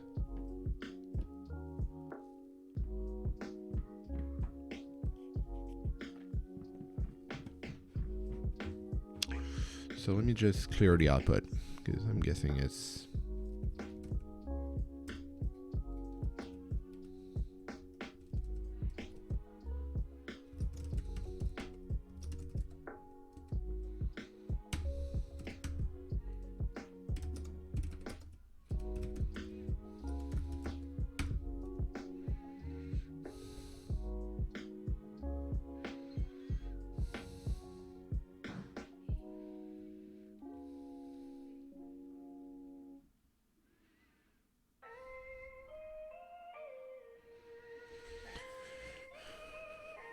Okay, so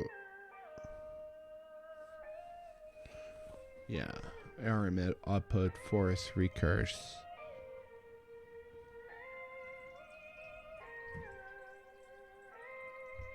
This is a little bit crazy. Let's see.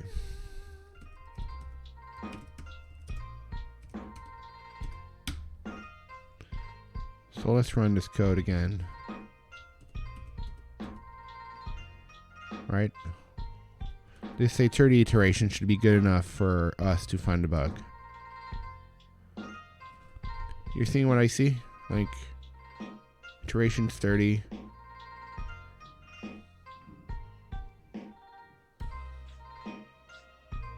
I don't have the bugs here.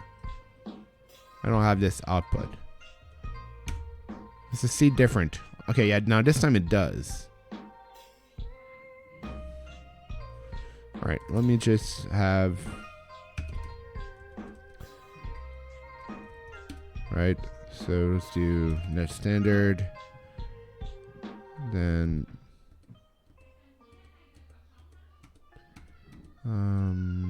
output. That's what I want to remove, force, and recurse. And then we're going to be doing the Coyote test on those same bin, net core, and the hello world DLL iterations 30. So this should clear out the logs and just, so now it finds it. No, it does not. Okay. What if I put it up to 50?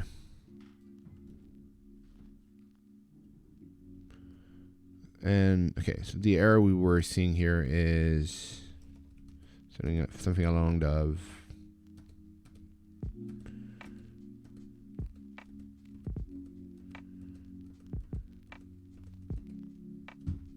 Like, we really don't care about this, like whether it fails or not. Can I pipe it to null? I don't care.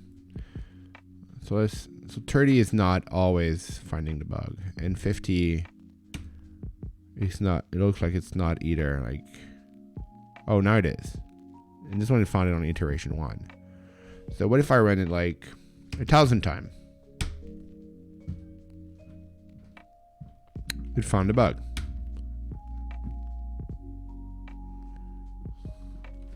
It found the bug. So, anyone else think like that this thing can be a little bit flaky as well?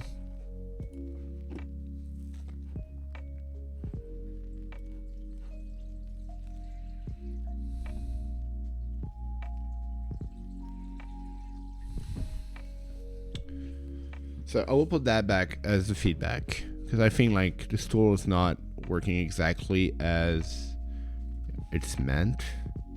I don't know if I'm right. Hello world task iterations 30 does not always find the bug. Maybe I'm the crazy one, but I feel that it's not doing what it says it does on the can.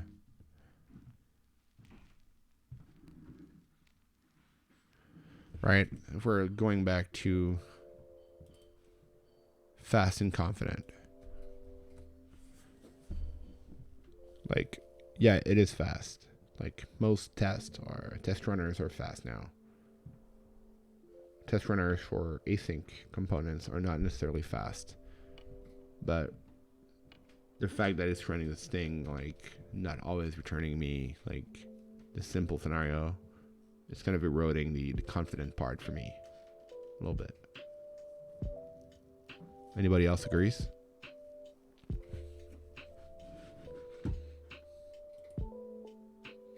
Who's in chat? I see Bruno, I see Clarence is here, I see Stuart is here still.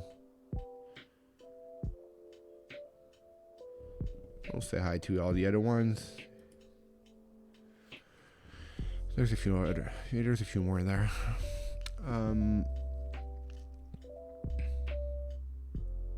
So let's assume things work. It's not exactly what I wanted to say here, but like,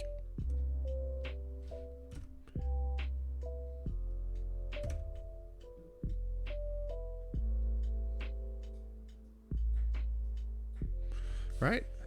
Yeah, it should always find the it should always find the bug. Like, I mean, it's what it is supposed to be doing. It is the whole premise of this framework that it helps you find those bugs right away. The only way that I found that like guarantees almost that things are always finding the bug is like when you reach 100 execution. Nope, not 100. Let's say 200. Let's see, like, yeah, even 200, like, it's not always there. What about 300? 300 is good. Still good. Still good. Still good.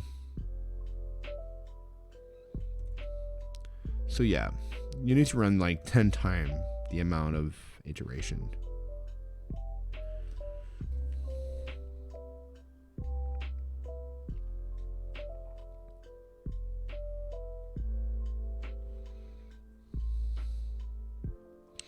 So I have another question that will go into the feedback. Why iterations is required, and how do I know what is right? 30, 300, 3000, like that's like what's coming up to in my mind right now. This is a stream, right? This is not like slides and demos and stuff like that. That is already like that's been set up for months, and I know what I'm going to be talking about. This is literally what's coming into my brain right now, and what I need to talk about to the different teams. This is not PR approved. This is just I'm going through the code.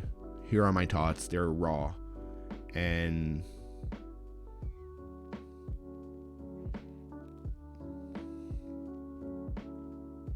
I want this to be successful, man. Because Coyote I think is great. Like finding issues with concurrency has always been like a massive problem.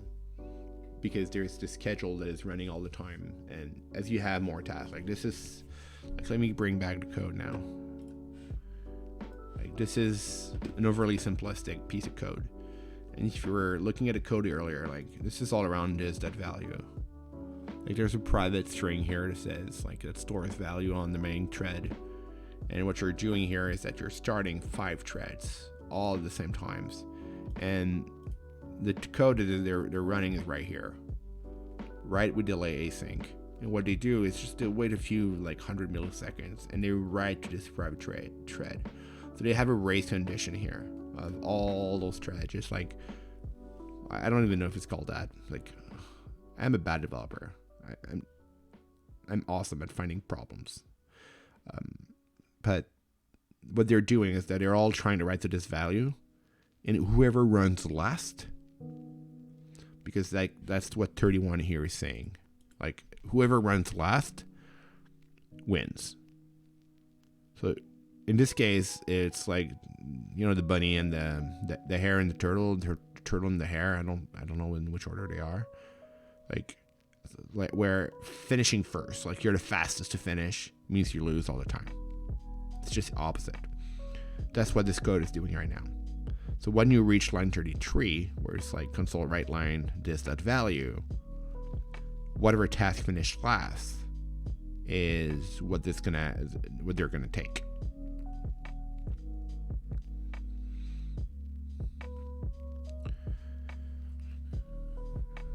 And it's a simple scenario. It's a very simple scenario. And by the way, you see here task. It's a Coyote task. It's not a system task. It's a Coyote task. So it's still the same wrapper.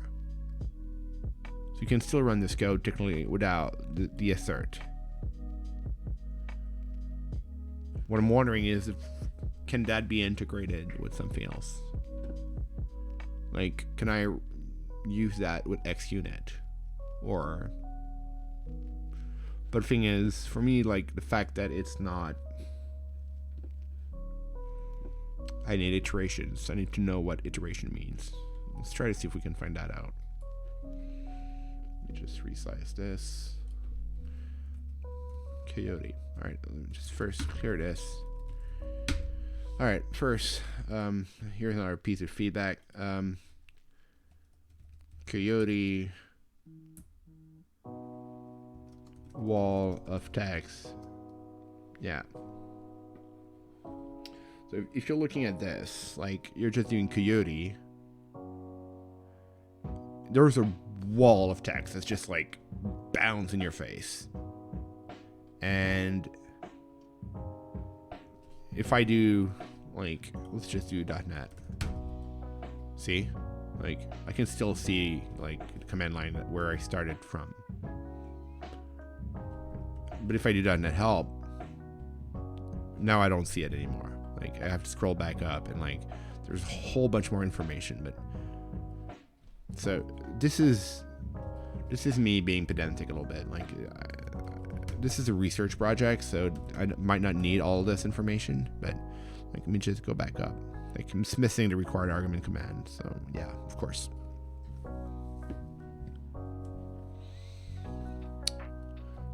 So let's decompose what we're doing. We're doing Coyote test, and then we were running the path. So the path for us is the path to our DLL, or our executable, or whatever that is. And then they have a schedule, which I don't know what it is. They're using -- interrogation question mark. They may have thing like method or timeout. Let's go through the option a little bit. We're not going to go through all of them. So basic option, the command and the path, the operation perform, test and replay. So my guess here is that since you have the C, you could probably replay everything that happened during this test. So you could rerun that test again. Path to the Coyote program to test. Yeah, that's what we did.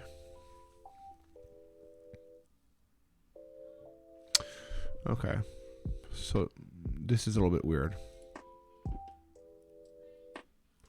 It does not say like suffix. It just says method. I would expect like a specific method. No timeout.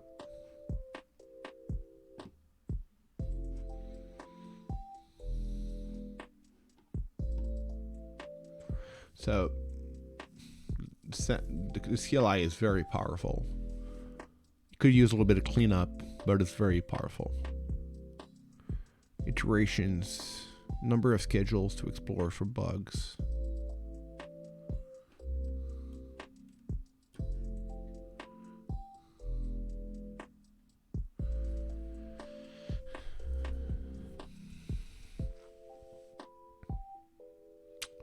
Yeah. There seems to be like discrepancies with the testing option and what they actually mean.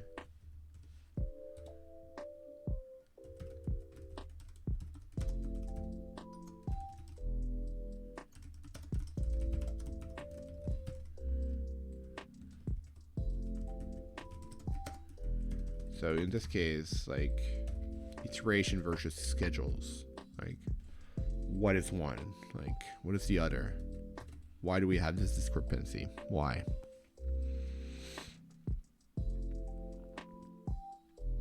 Max scheduling steps to be explored during systematic testing. By default, 10,000 unfair and 100,000 fair steps.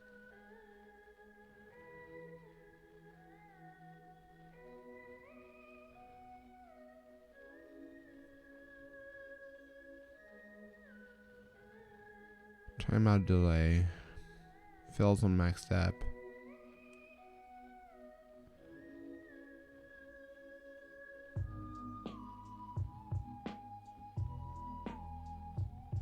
Liveness temperature threshold. Specified liveness temperature threshold is the liveness temperature value that triggers a liveness bug. I have no clue what that means. I'm sure there's a paper related to that, but I don't know what that is. Number of parallel testing process. You know what? We could let me just open up a different PowerShell, and we're going to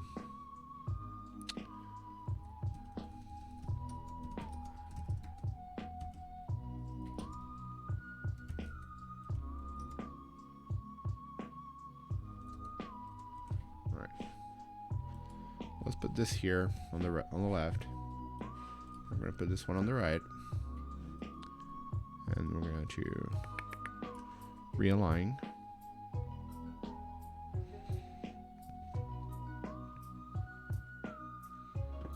Oh, there's a spider on my wall. Nice. It's on my desk now.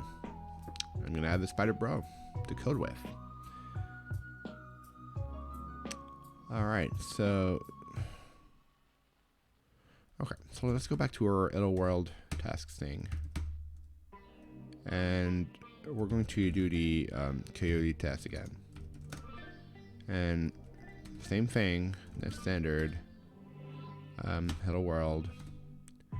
And so we just learned that we can use -I instead of like iterations, and that they were recommending 30. And 30 was not always returning like the right amount of things that we want to see. At least it's not like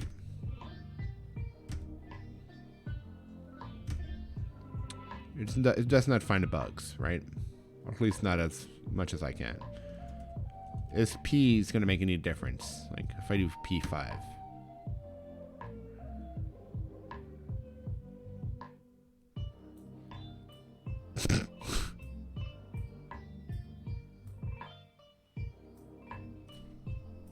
So just so you all know, by the way, like there's this just popped up. Like, yeah, please do. So let's do it again.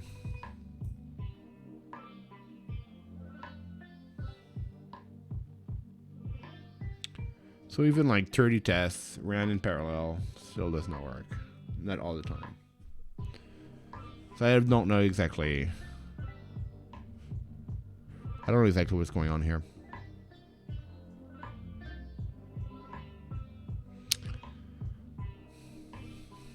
So talking about parallel processes here. Like there was a whole bunch of ones, but I don't know which of those tasks started it. So it's, I don't know.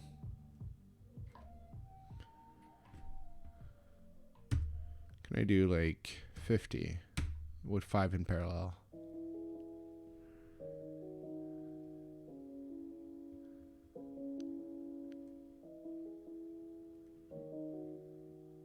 So there's a few that found the bug. Like,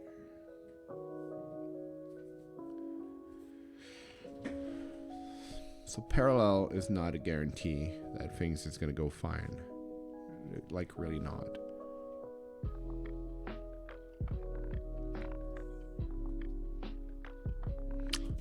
Let's remove this parameter here. Choose a random scheduling strategy.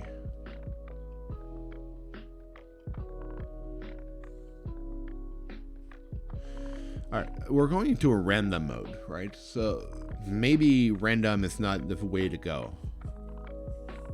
Choose a probabilistic scheduling strategy. So there's scheduling strategy involved. And we're going with random, which might be the reason why things are like hitting us sideways.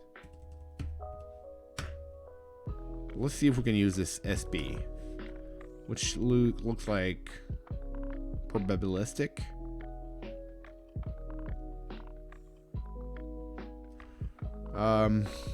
Alright, this one's going to require me to read it properly though. Let's see. So we have choose a probabilistic scheduling strategy with given probability for each scheduling decision where the probability is specified as an integer. In the equation 0.5 to the power of n. So for n equal 1, the probability is 0.5, for n 2 is a quarter, and blah blah blah. So call me simplistic, but I'm gonna go with like SP1. So this one found the bug.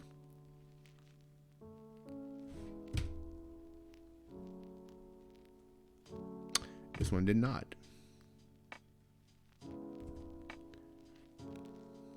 Okay, it is finding the bug more often though.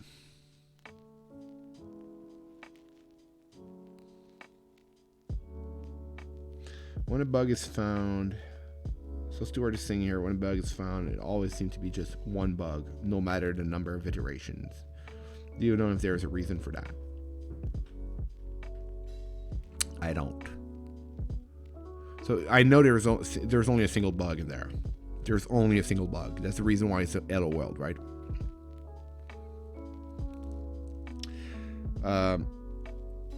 It's only going to find one bug. But the thing is, like, okay, let me just remove this.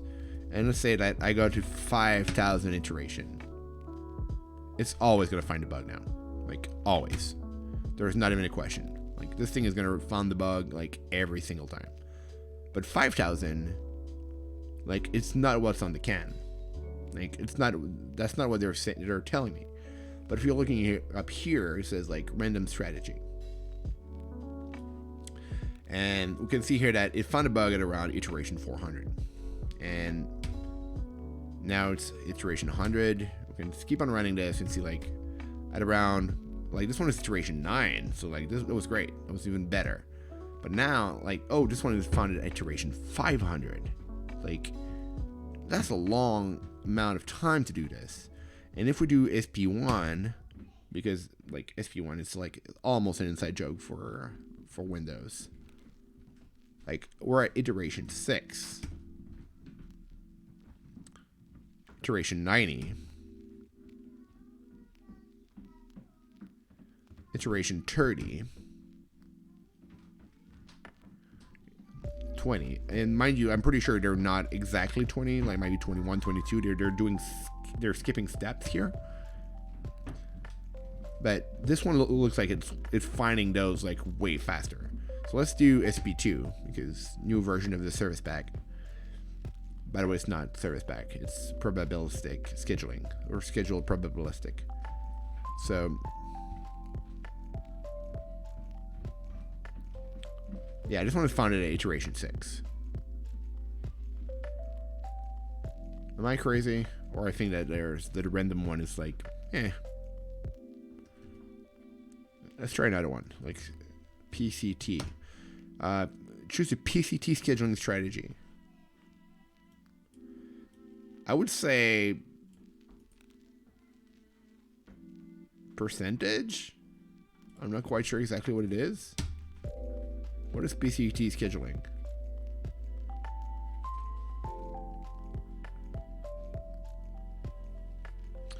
Because we have a single bug. We have not even, like, started the actor model. And we still have, like, around 50 more minutes of stream to do.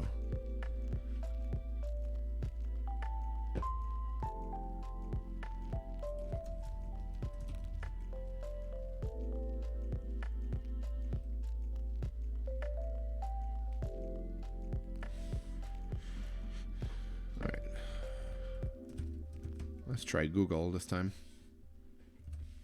Might have different.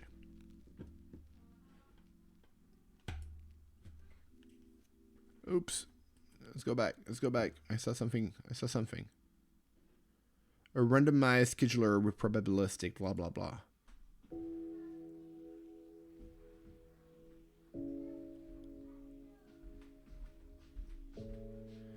That's my... Yeah, man, I think that's one of the things they're doing. Like, they're finding, like, they're finding the bugs. But the thing is, the fact that I need to specify the iterations for me is kind of problematic. Is, like, the default that it gave me was 30 in the documentation. I just find it weird because 30 does not work all the time. So I will need to talk with the dev and they're dev. Like, they're not just devs, they're actual researchers. So I'll need to talk with them about this because I need to understand better, I guess. So I don't know those cats. They're probably nice. So they're talking about PCT here. So they probably defined that term sooner. In this paper, we present PCT, probabilistic concurrency testing, a randomized algorithm for concurrency testing. I said that we're not going papers, But thing is, like, we're already in a paper. Like, it took us about 2 hours to get into a paper. PCT randomly schedules the threads of the program during each test run. In contrast to prior randomized testing technique, PCT uses randomization sparingly and in a disciplined manner.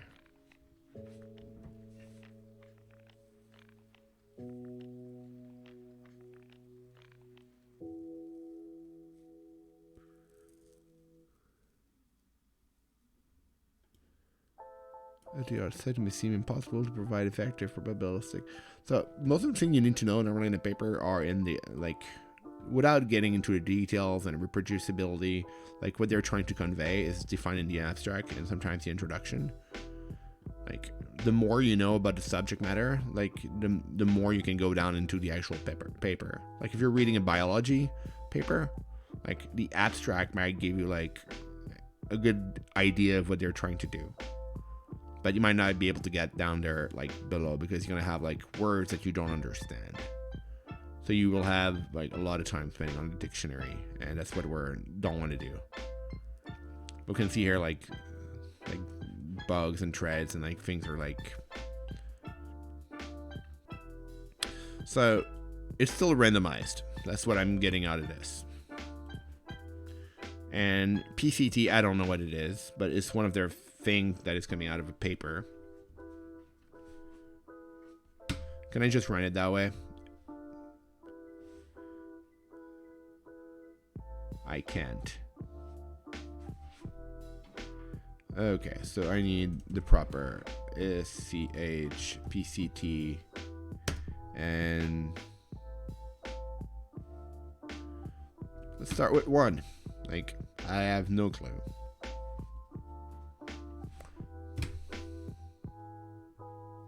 It's taking way longer to run though. It is finding the issue faster and all the time though.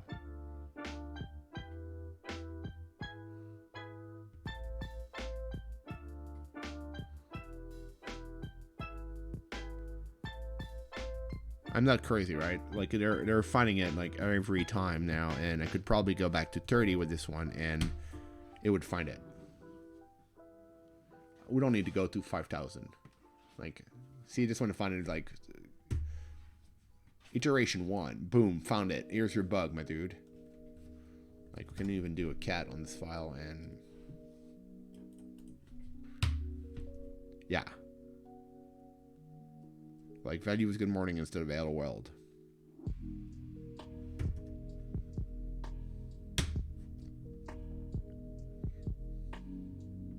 So PCT, however, is taking no longer to run. Like 4 seconds.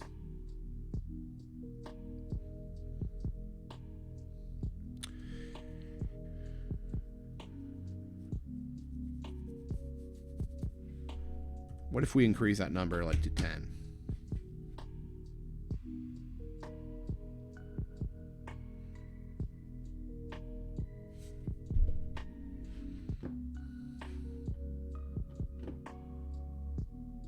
We're still taking the same amount of time. So let's try there a fair PCT for fun.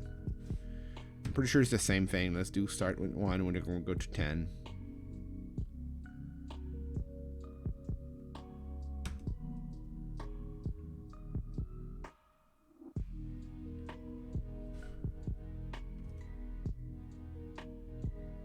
.3 seconds, 4 seconds, 3.8. Let's just assume about like 3 seconds.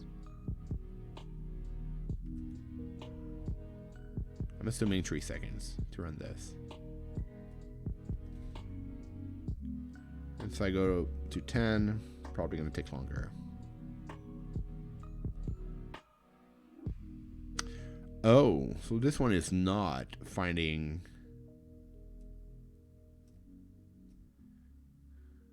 the bug in under 30 iterations.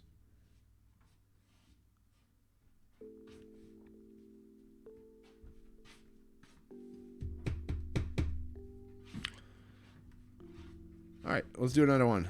Let's do portfolio. Choose the portfolio scheduling strategy. I have no idea what it is. Like, seriously, I have no clue. Like, this is... It's using the random strategy. And we're back, like, to running in half a second. Alright, so let's just not take this one, because apparently it does not work. So, we saw that we can run this, like, under 5,000. And the Coyote test would run, like, very good at finding the bug under 5,000. It would always find it.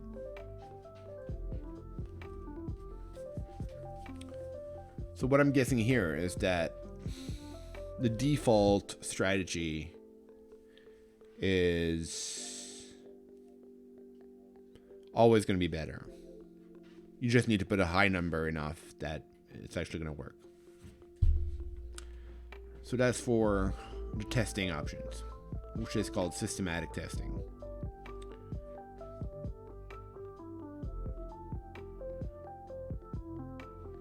We can have coverage.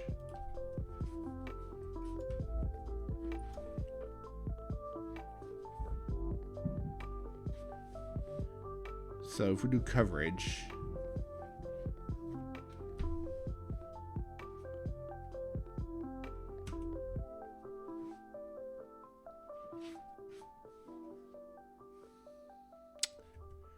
sure.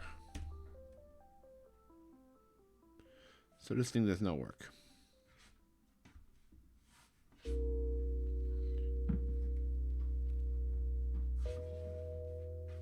Okay, so you wanted to know, like, if it finds just one or not, or if it finds more. Like, we're at 30 and it was not always clear that this thing would hit.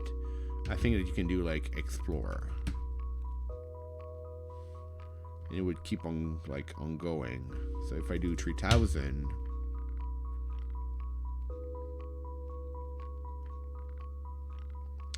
You seen that, Stuart?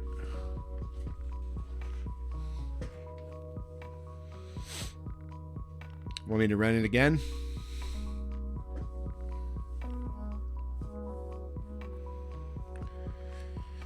Let's do a cat on this file.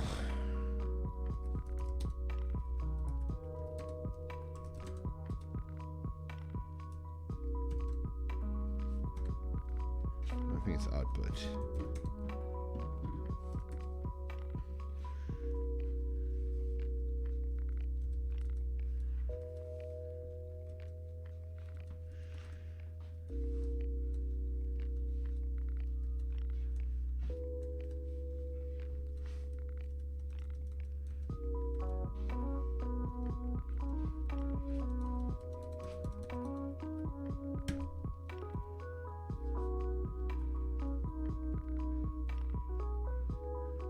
Yeah, because I went into full explore mode. Yes, it is finding more bugs, which makes me say that I should have had the chat on the stream so that people can actually see. But I'm also recording this. It's gonna go on YouTube.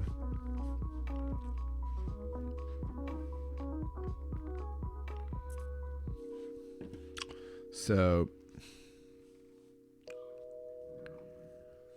yeah, it is exploring the whole thing. So even like with 3,000, it still takes just 8 seconds. So if I'm running this again, but this time, let's go 1,000, and I think it should be more than enough to find all the bugs. Like, you see here, triggered at iteration number 14. It's actually more precise now. Like before, it would stop at like 10, 20, 30, like something divided by a factor of 10, and it would just tell you like, oh, I found a bug. But now you know that the bug was found at iteration 14, not 10, not 20. Like, you have an actual number now.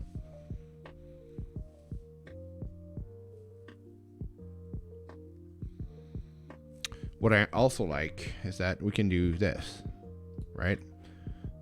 And we can do seed and paste it back in, and it would use exactly, technically, the same. It would use the same bugs. It would reuse the same schedule.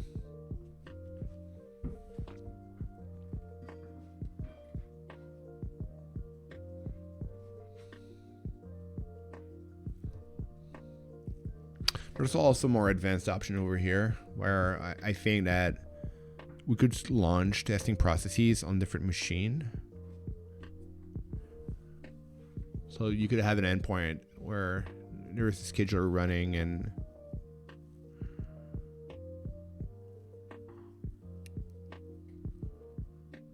that's actually pretty cool. Okay, so let's just remove the seed from our scenario here. And we can actually count the amount of time the bug is triggered. I'm curious, like for 1,000 execution, how many times is it gonna get triggered? This one it triggered like 15 times.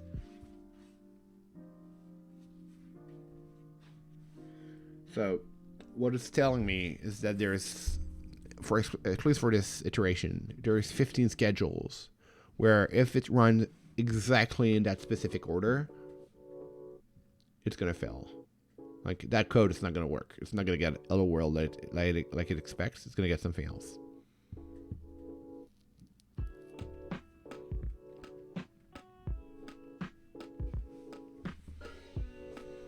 All right. We have our code. Let's just go back here. So this was cool. Like, it was great. Let's look at something different. Like, I understand the value of this. I don't quite understand how it actually fails at, like, at doing this thing that it's supposed to be super great at. Let's go with the actor model. We all want actors. Anybody in the chat room is using actors in any other scenarios?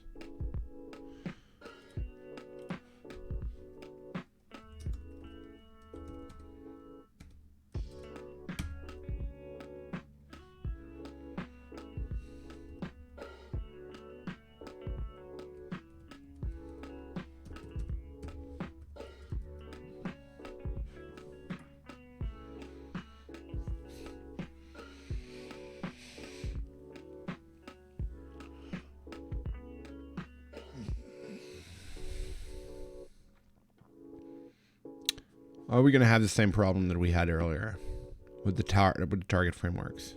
I'm not using actors. Me neither. I don't know exactly why is the issue. Let's fix the net target framework issue right now, so we're not having those problems. There's nothing else here that warrants our attention.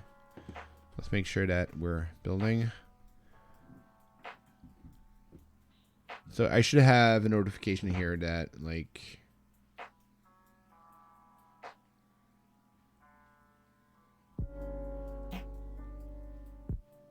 seriously, might be something wrong with my machine.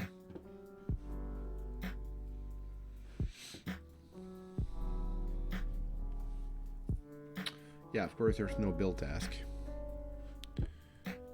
So what should happen though is I should get a notification from an extension that this program needs to be initialized for .NET. Let's see if we can trigger it. .NET. Okay, no, .NET maybe.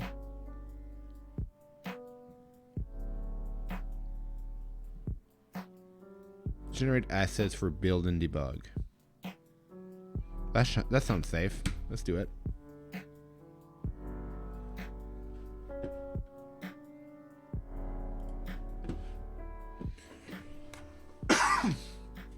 Apologies. Yeah, so all those notifications you see at the bottom here, you can just do like restore all projects. You can just close this and it's actually going to work. I'm wondering if the task can be like default, like not this, just this. Can I have a default for this? Like, I don't want to have to type enter all the time.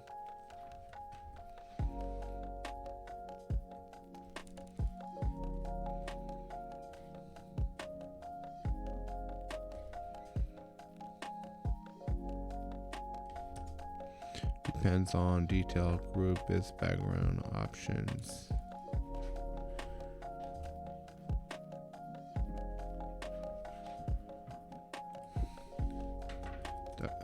VS Code. Set default build task. Something I'm gonna learn and see if we can get this. Yeah, Ubuntu will work.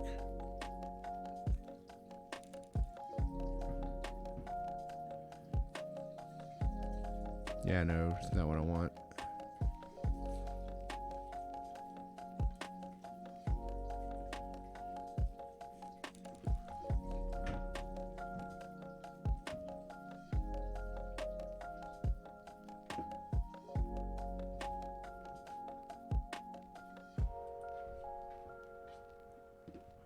All right, let's go here.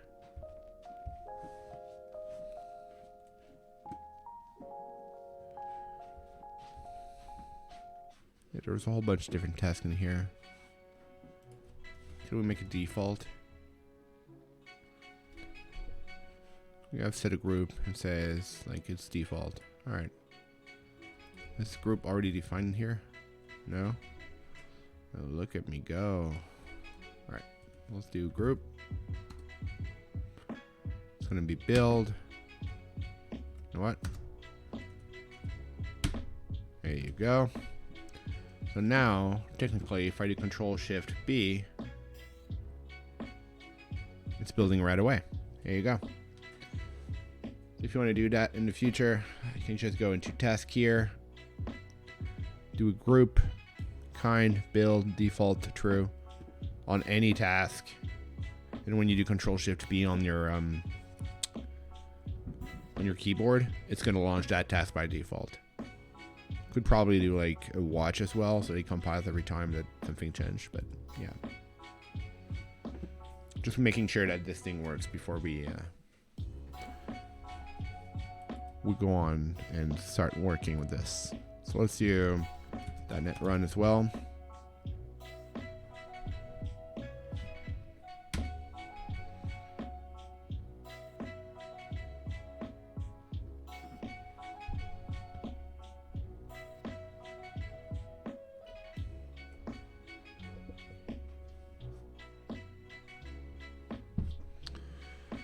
I think my machine may be, yeah.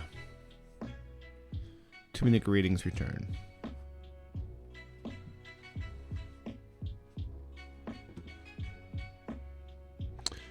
Oh, if you all remember, like way back in the blog post, there was a blog post right at the beginning where we saw that the task library was in preview. So that might be why this thing is like not working as expected in terms of,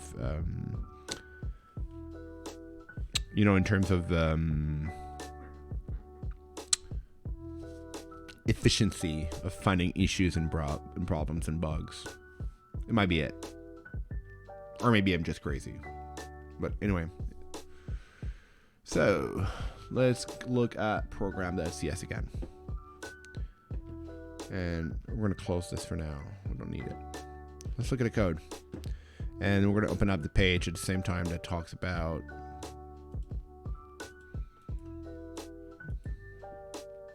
the actors.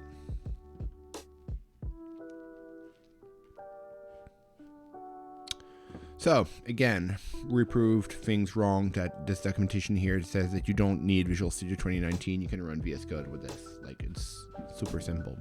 You just need to know this shortcut for .NET frameworks otherwise. But the DLL is still going to be produced. It's still going to work. It's still going to run. No problem here. Be familiar with the Coyote tests. Yeah, we're getting familiar with it. Like we could probably look at all the options.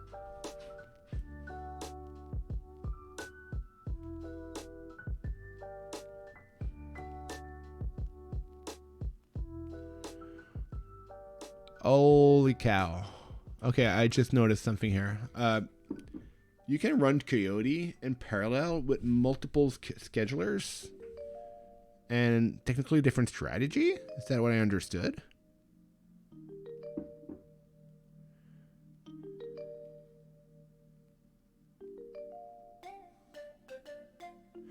Okay, wait up. We have to go back. We have to go back. Where are you? You're here. Yeah, no. We're testing the task again, and this time we're going to like, let's go 30. I think I found something cool. I think I found like something really cool. So come on, you're not gonna find any bugs. I know that. You know that. I know that. Like 10, it's like 30 is impossible. All right. So we're saying explore, which is fine. So what they're saying is that you can do --sch portfolio and do parallel 5. Is that what they were telling me? They're creating 5 different tests. Holy cow! Look at that. Dang. Like, they're all using different like strategy for finding like the bugs. So you're starting like the process. Okay, it's gonna take longer. Like there's it's definitely running in parallels. But you're like, I want to find this bug, man, and I don't know which strategy to use. So you know what? Let's just like launch a bunch of them, and just like run them like 30 different threads. Let's start 10 tasks, and each gonna use different strategies, like probabilistic, fair PCT, random. Okay, this is nuts, man. This is crazy stuff. We found bugs, man. We found a lot of bugs.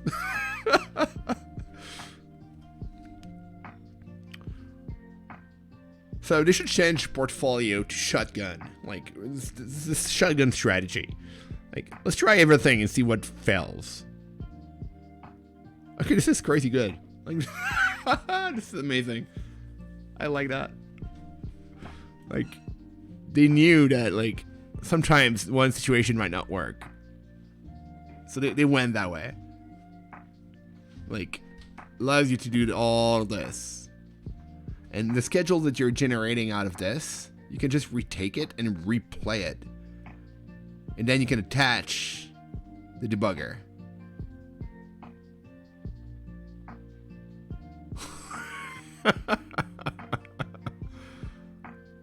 Okay, this is insane.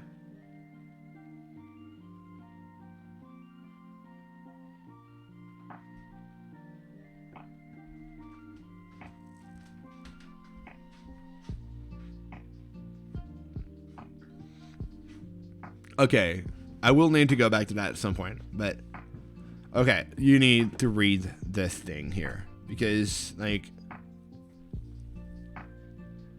oh, I've been rated by Frank. Hey, Frank, how are you, man?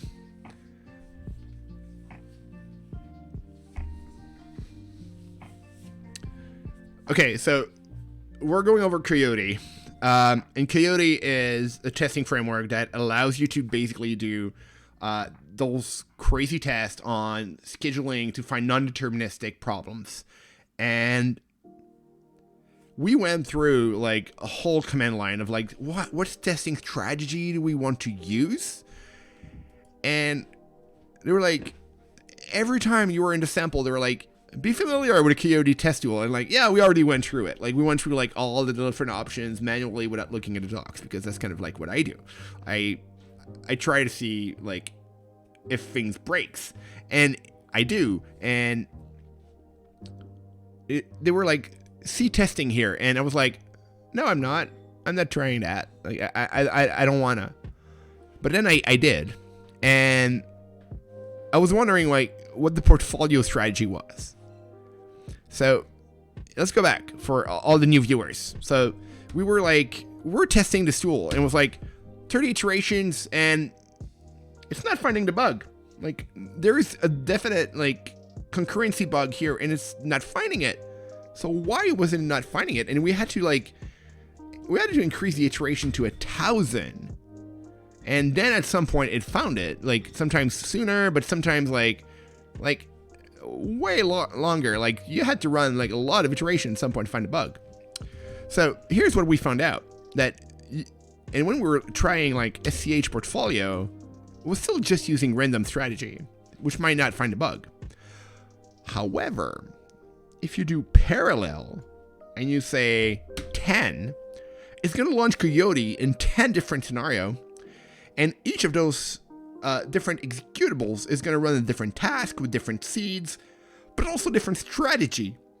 Some strategy are better for some bugs than others. And in this case, we have like, we've hit the jackpot. Like, this is great. Like, this is just a simple code. Like, which one is going to return first? LOL or good morning? And like, good morning is a fail. LOL is a success. And this is cuckoo. Like, this is amazing. Like, we were wondering what this thing was doing, and now we just found out. Because we had to read the docs. Because I don't read the docs, and I had to read the docs, and then suddenly, like, things work. Whatever. So now we were testing the LOL actors. Like, we're going through that demo now. Like, we just had to do a small detour through this this crazy code of testing out the insane strategy that's being used here. Like, I don't know what fair PCT, probabilistic, or like all those are doing, but I know that they're being chosen and they're like being assigned, and go for it. Task 0 seems to always be random. Fair PCT is task 1, and then they're probabilistic, and they're fair PCT, and 4 goes back to probabilistic, fair PCT, and then like they're kind of like bouncing in between. There's only one random though. There's always only one random. We could probably get more if we raised it parallel like really high, but it's just kind of like the shotgun approach. I want to find a bug, like boom, one shotgun shot like in the dark, and the bug goes down. Like, we found it. This is nuts. Like, this is really, really nuts. So let's look at this actor model, because they appear to be better at handling the actor model. Because the thing is, the task programming model for Coyote, from what I read, was in preview, meaning that things might not work the way you want. But it's actually the better way to do it, because you can just do like a drop-in replacement of the task, except of course for program main. But it's basically just you drop it in and it works. But they actually have their own actor runtime here, apparently, and it allows you to just run the actors. They create a default configuration for your actors, and then on failure, it's going to run this code. So I'm guessing here that the execute, there's a bug in there.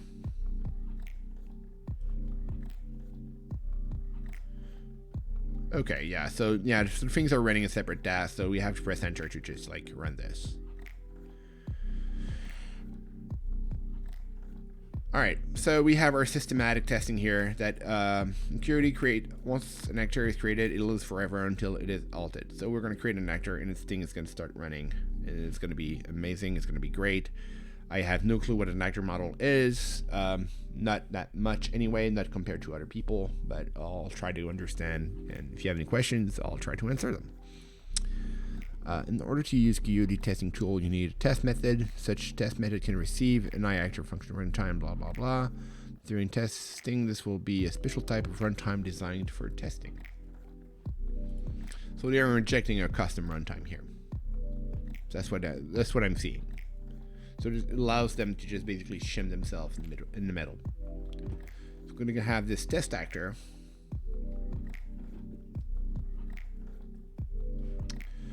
So this test actor is designed to test our greeter by sending it. So is it the same greeter that we had earlier? Like, is it the same thing? Like, is it the same greeter than the Yellow World? The task-based Yellow World. So it also will like toggle between Hello World and Good Morning. And it will take that greeting. I have no clue why they're doing like random boolean. But okay. They're gonna send this. And 1 in 10 time? 1 in 10 chance of sending too many greetings. They're going to be sending 1 more greetings. Of course, it's a fake bug. Like, it's not like...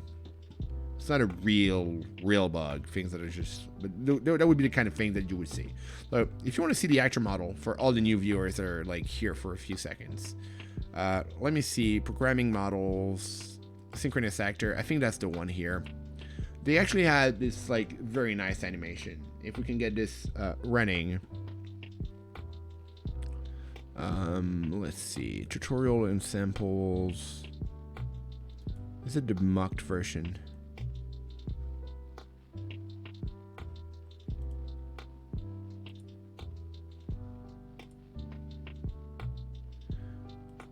I don't remember where it is.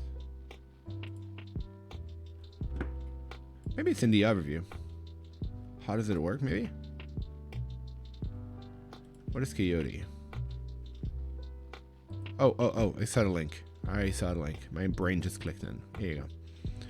So that's a demo. So let's do F11. We're just going to maximize this, and we're going to maximize this as well. So basically, like, there's a whole bunch of events that are happening within, like, this cluster of... and this is pretty much kind of like an actor model. There's events happening, and I think what they're trying to do here is they're trying to find out, like, who's the leader of the server. So there's a whole bunch of, like, operations that are happening, and those servers basically say they're inactive. So those servers are not alive, and so there's a few of them that are becoming candidate, and one of those scenarios where there's 2 of them that they become candidate, and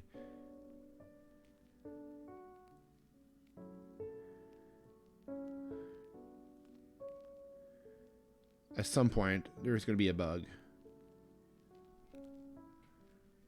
It's almost done.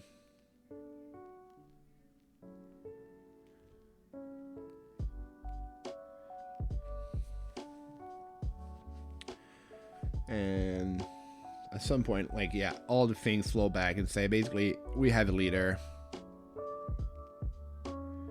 And there's going to be, like, 2 that will say, like, I want to become the leader, and that's an issue. Like, this is a very complex scenario that I don't run right now. But you would see how that in a cluster, not being able to find a leader would become a problem. So this is the kind of problem this thing is trying to solve. Like, those complex scenarios that you don't know what the hell is going on, like, it is what it's doing. Like, this is it. What we're trying to do is, like, it's just run this sample here that just, it's going to run this code. So what we can do is going to run the code exactly as it is. So let's just, let's go into bin, and we'll see if there's, oops, nope. We're not running net6, net46. We're running net core. Let's do this. And there's our Hello World actors. So let's see if just running that is going to be enough. So here you see, like, we requested 5 greetings, and we had 2 that were, like, that were not okay. Like, now there's 3. There's a few like that that are just, and that's fine. But this one we requested 5, and now we received 6. So that's one of their problems. So see, like, it took a few times for us to get there. Like, it took a few execution. So what they want us to do, though, is, let's go back to our Hello World actors. So what they want us to do normally is to do something like Coyote, and you don't want to just type Coyote because, like, this, there's a wall of text of, like, different options that I don't think should all be there. I think they should be, like, hidden under sub switches or sub commands or stuff like that. But, like, that's not interesting. Like, let's just do our test, and we're gonna be doing this on the bin. And Hello World, sorry, Netcore. Then Hello World actors. And we're going to use the DLL for this one, I think. And this obviously is going to be like no options, like no like probabilistic thingy strategy. And it's only going to run, I think, 30 iteration at the best. But it's running a lot of schedules. But it only takes a single iteration to find a bug. And it's like 2 seconds. 1.5 to 2 seconds. We're still using a random strategy. We can still do like 30 iteration at the top. We can still do SCH portfolio and say parallel 10. And it's still going to be like doing all those like in different kind of scenarios. Mind you, every time you do parallel, it takes longer. You need to launch up a whole bunch of different processes, and yeah, so now like, yeah, there's a whole bunch of problem here.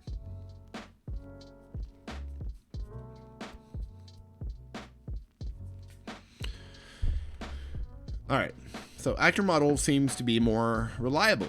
That's what I understand. So sometimes like 1 in 10 chance that like this thing is gonna find a bug.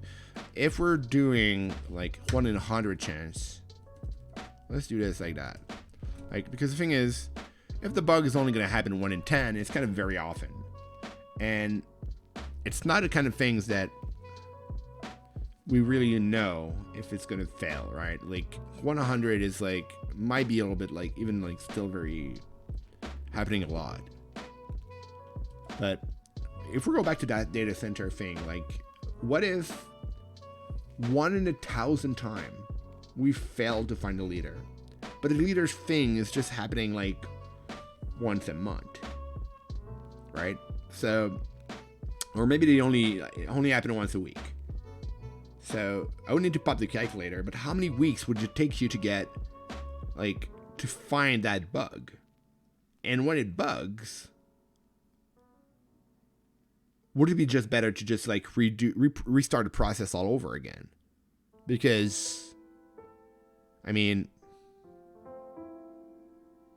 it's not like it's killing something here. Let's clear all this. And let's do our Coyote test again. This time just super simple. And wait up. I think it's failing at building it.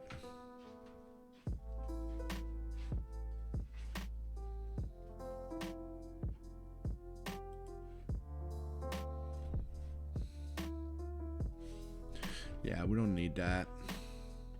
Why is it not building?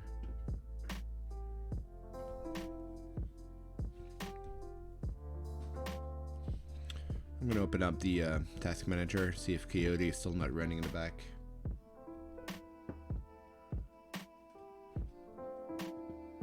It's on a different screen, so I'm not sharing everything that I'm running on my machine.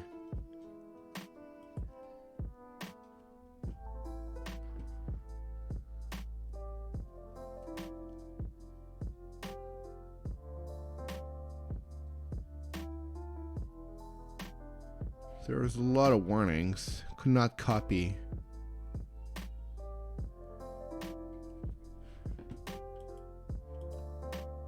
Am I locking something here? I don't think I am. I don't see Coyote like running right now in my task. Mind you, I have a lot of tasks, but there's none of them that is Coyote. Maybe Visual Studio is the problem. Let's close Visual Studio. I don't know.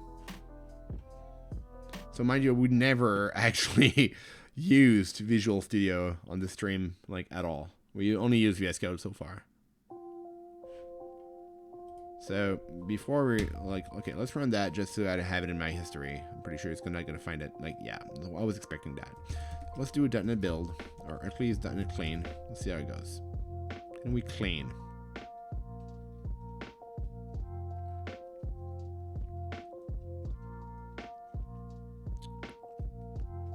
Access is denied.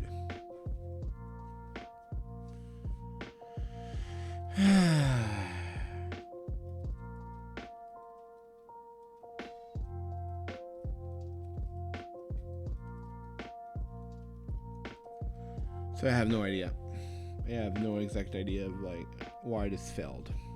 But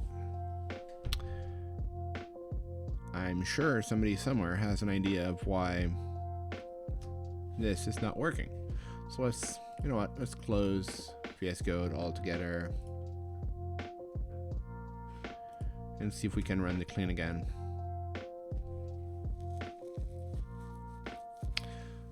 If for anyone new in the chat, by the way, we had a OneNote open on the side here and we're taking notes.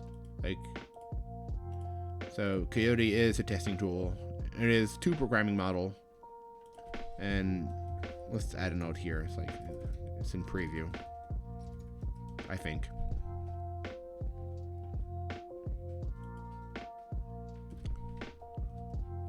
So, and for the runtime, we concluded Coyote has a runtime, so we don't have a difference. Okay, so we managed to close this. So by the way, just VS Code just kind of like borked itself. That's what happened. Let's launch it again. I don't think we even need VS Code. Sorry. All right.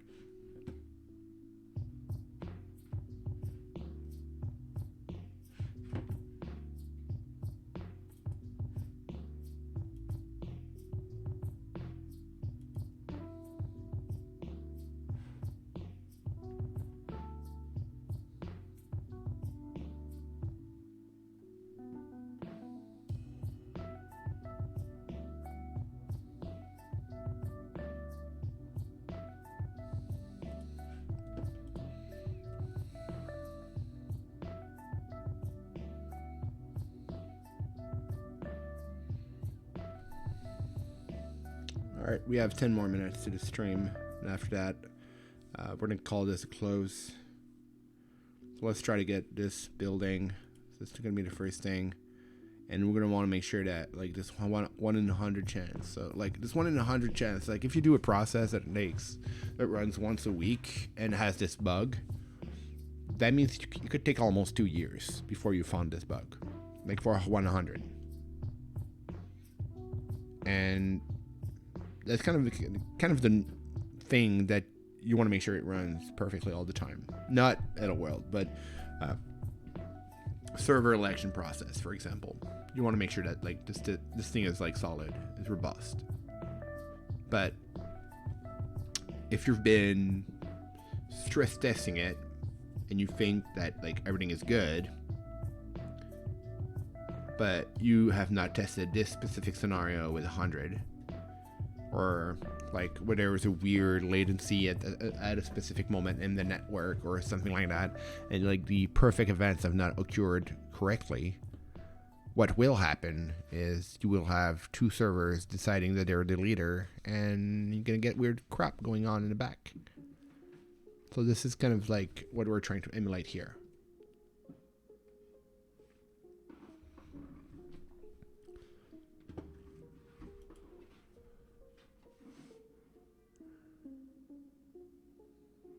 Oh my God. What happened?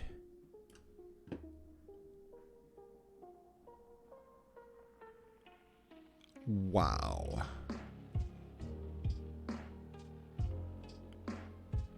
Positive capacity is fed from memory mat file backed by an empty file. Used by another process.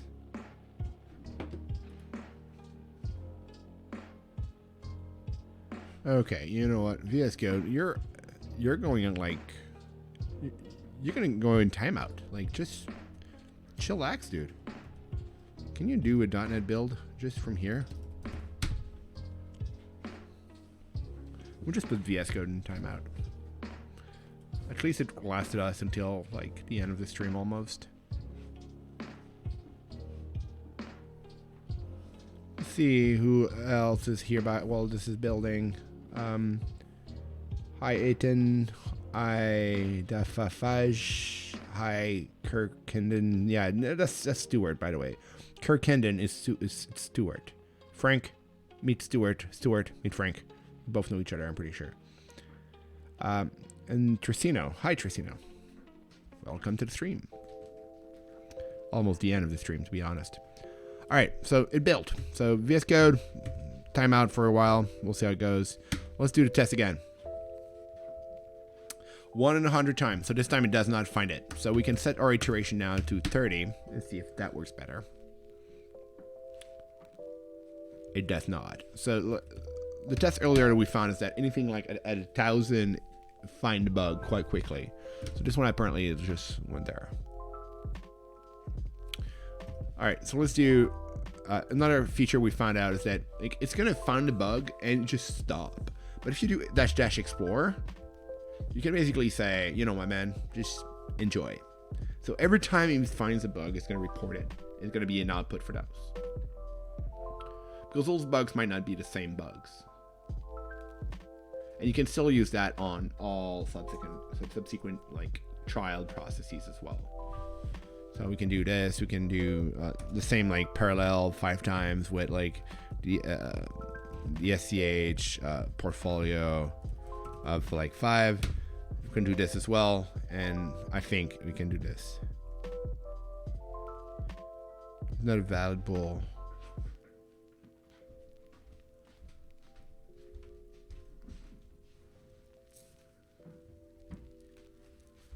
Anyway, so that's not the interesting part. So let's do like 100 iteration for the actor model. So this time it would find it at like 47 and only find it 2 times. So I'm very curious about why it would not find the bug. Like I know we're in a specific scenario where we know there's a bug and we kind of wanted to find it. But if you put yourself in program's perspective, from Coyote's perspective, there might not be a bug. So at some point, when do you call it quit? Like, when is it finished? When do you say we're done, right? When are we technically, we're good, we don't need to do more of those, and we're all good. So anyway. All right, so let's summarize a little bit what we did. And first, let's look at our. Do we have more code to go over? Like, I'm gonna go over the code and code, but seriously, I'm not running anything else with code now. This thing looks like it's a disaster for now. Like things are running in parallel. I might need a reboot, but I'm not rebooting the stream, so yeah. Yeah. All right, so we had our greeter. That's fine. There's a bug in there. We have our program. We have a few events that are defined here. Let's just collapse this for now. We don't need a terminal. So those are just like events that are defined from Coyote. So event are, from what I understand, actor, register, or emit events, and that's pretty much it.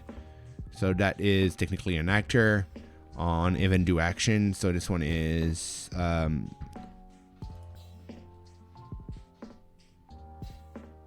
it takes in an event and it responds with a different event. So that's what I understood. Right. Anyway, so that's pretty much it. Like the actor model for this one is like super simplistic. Like there's not a lot of like of fat around this actor model. This is super lean. So here's a few things that I would love to see. Like, oh, no problem, man. Stuart is saying like I've gone on mute. Yeah. So we're pretty much done here because I have like a few more minutes to run this thing. So let me just pull up a few things that I think are worth our time. So there's the state machine demo. Like we should all start with like, what is Coyote? Like if you want to go and like read that, that's definitely part of the thing that is less markety. Like the blog post that we read earlier was super markety. I mean, it is an announcement thing. So what would I love to see out of Coyote? Like, we went through the 2 different programming models, actors and task-based. We went over what is Coyote. We explored all this different option of testing. So what would I love to see? I would love Coyote programming models to be integrated into something like Orleans, or I would love to see this like used by AKA, like AKKA. Like, I think there was like a ton of good stuff in there. Like, it might not be, I don't know where this is going. Like, Coyote as a Microsoft research project might graduate to become a product at some point. Like, I am not the expert on this, so I don't know if, like, what's the process. But I think, like, that's one of the very, very promising research project of things that can, like, have an impact globally. Like, this is the kind of stuff that's very cool. So what I'm seeing missing here are proper samples and tutorials. Like, the Raft Actor service mocked, like, that would be like, that might be like an actual stream that we may want to run like all together, like just alone, just run this. And then once we understand like this mocking thing, that we can read the DGML, which by the way is only available in Visual Studio. So if anyone in the chat knows about a DGML reader for VS Code, because I'm a very strong proponent of running things for everyone, not just people that have Windows, I would love to see that, because like seeing this is great. It's a visual that you need to like have in front of you. And those kind of thing allows us to like understand a little bit like how things are going, like, and then like that example, this Raft consensus protocol on Azure, I will need to spend more time to test it out. It is available in the sample, mind you. I think like if I open up code, let me just go back out one level and just open this one in code. And we're going to close the hello world because we don't need it. There's a ton of samples. So there's like the coffee machine, which kind of like allows you to understand a little bit more of the process. If you want to go to the webinar, it's, by the way, I think it's tomorrow. So aka.ms/Coyote webinar. It's at the bottom of the screen, like aka.ms/Coyote webinar. I would go there and look at like what the researcher has to say, because I think it's worth your time. Like, this is not like a fantasy project that is like it's gonna die within a week. I think it's worth our attention. It's worth looking at what is being talked about there. It might not be to everyone's liking, but it's definitely super interesting. Cloud messaging, I think, is the thing that they're talking about here. Like the Raft protocol running on Azure, so you're having your program. Let's see if the code is actually going to work. I'm not actually going to run the code, but just like I want the IntelliSense to work. Yeah, so it's like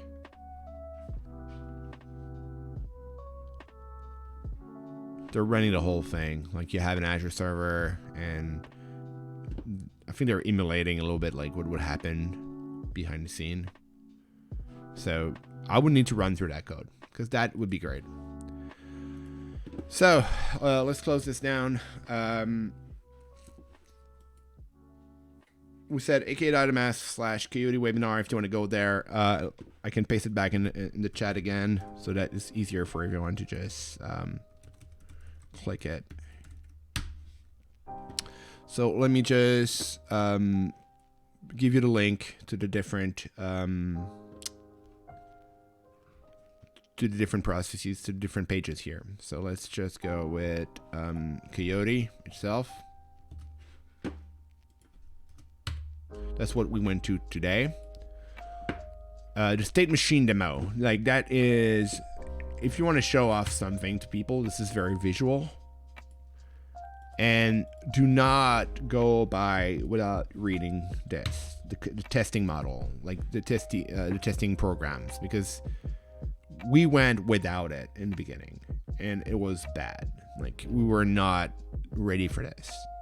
Like, there's a ton of stuff that's really good in there. Let's see if we have still the page here for Coyote on project research.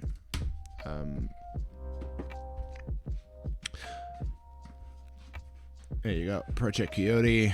So if you want to reach out to the researchers, it's available as well. So what I would love for you all to tell me, so this stream is going to shut down, but if you loved what you're seeing right now, please do let me know. The best way to do this, I think it's a nice follow, because I will probably going to be scheduling more of those. Like, I would love to, like, every Wednesday at 9 a.m. running a Microsoft research project. Like, let's take a research project and walk through it. We might not always have code though, because like this is a very well advanced project. But what if we could go through a different project? Maybe not every week, but maybe like once in a while, we go through a Microsoft research project and kind of like, what is my feeling on it? Like this one, I have great feeling on it. Like it did not always work the way I was expecting, but I have a great feeling about this project. This is great. Like this is amazing. What do you all think? Anybody here still in the stream that think that this project is amazing, or that I should do it again? Not Coyote itself, but other projects. All right, so final word.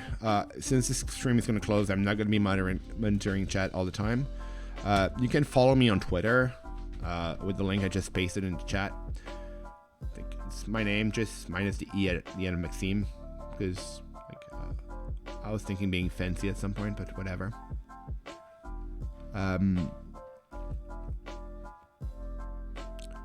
So that's pretty much all I got so far. We could run another stream on Coyote in the future if somebody is interested. Thing is, there's a lot of things in there, and I think it's worth our time, and I think it's worth taking the minutes that are required to understand how it works and how it can solve our problems.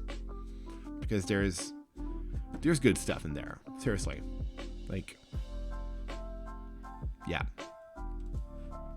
There's really good stuff in there. Am I done? I think I'm done. There's the blog.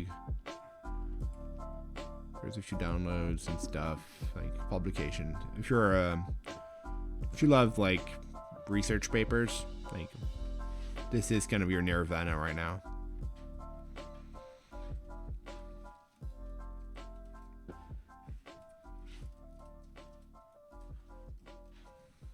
Yeah. So those research date back to 2015. All right. So on this note, I would love to thank you all so much for all this, for being here, for being with me. I will try to post this stream entirely on YouTube. It might take a while because it's like a 3 hour of streaming, but otherwise, thank you all so much, and see you guys again next time.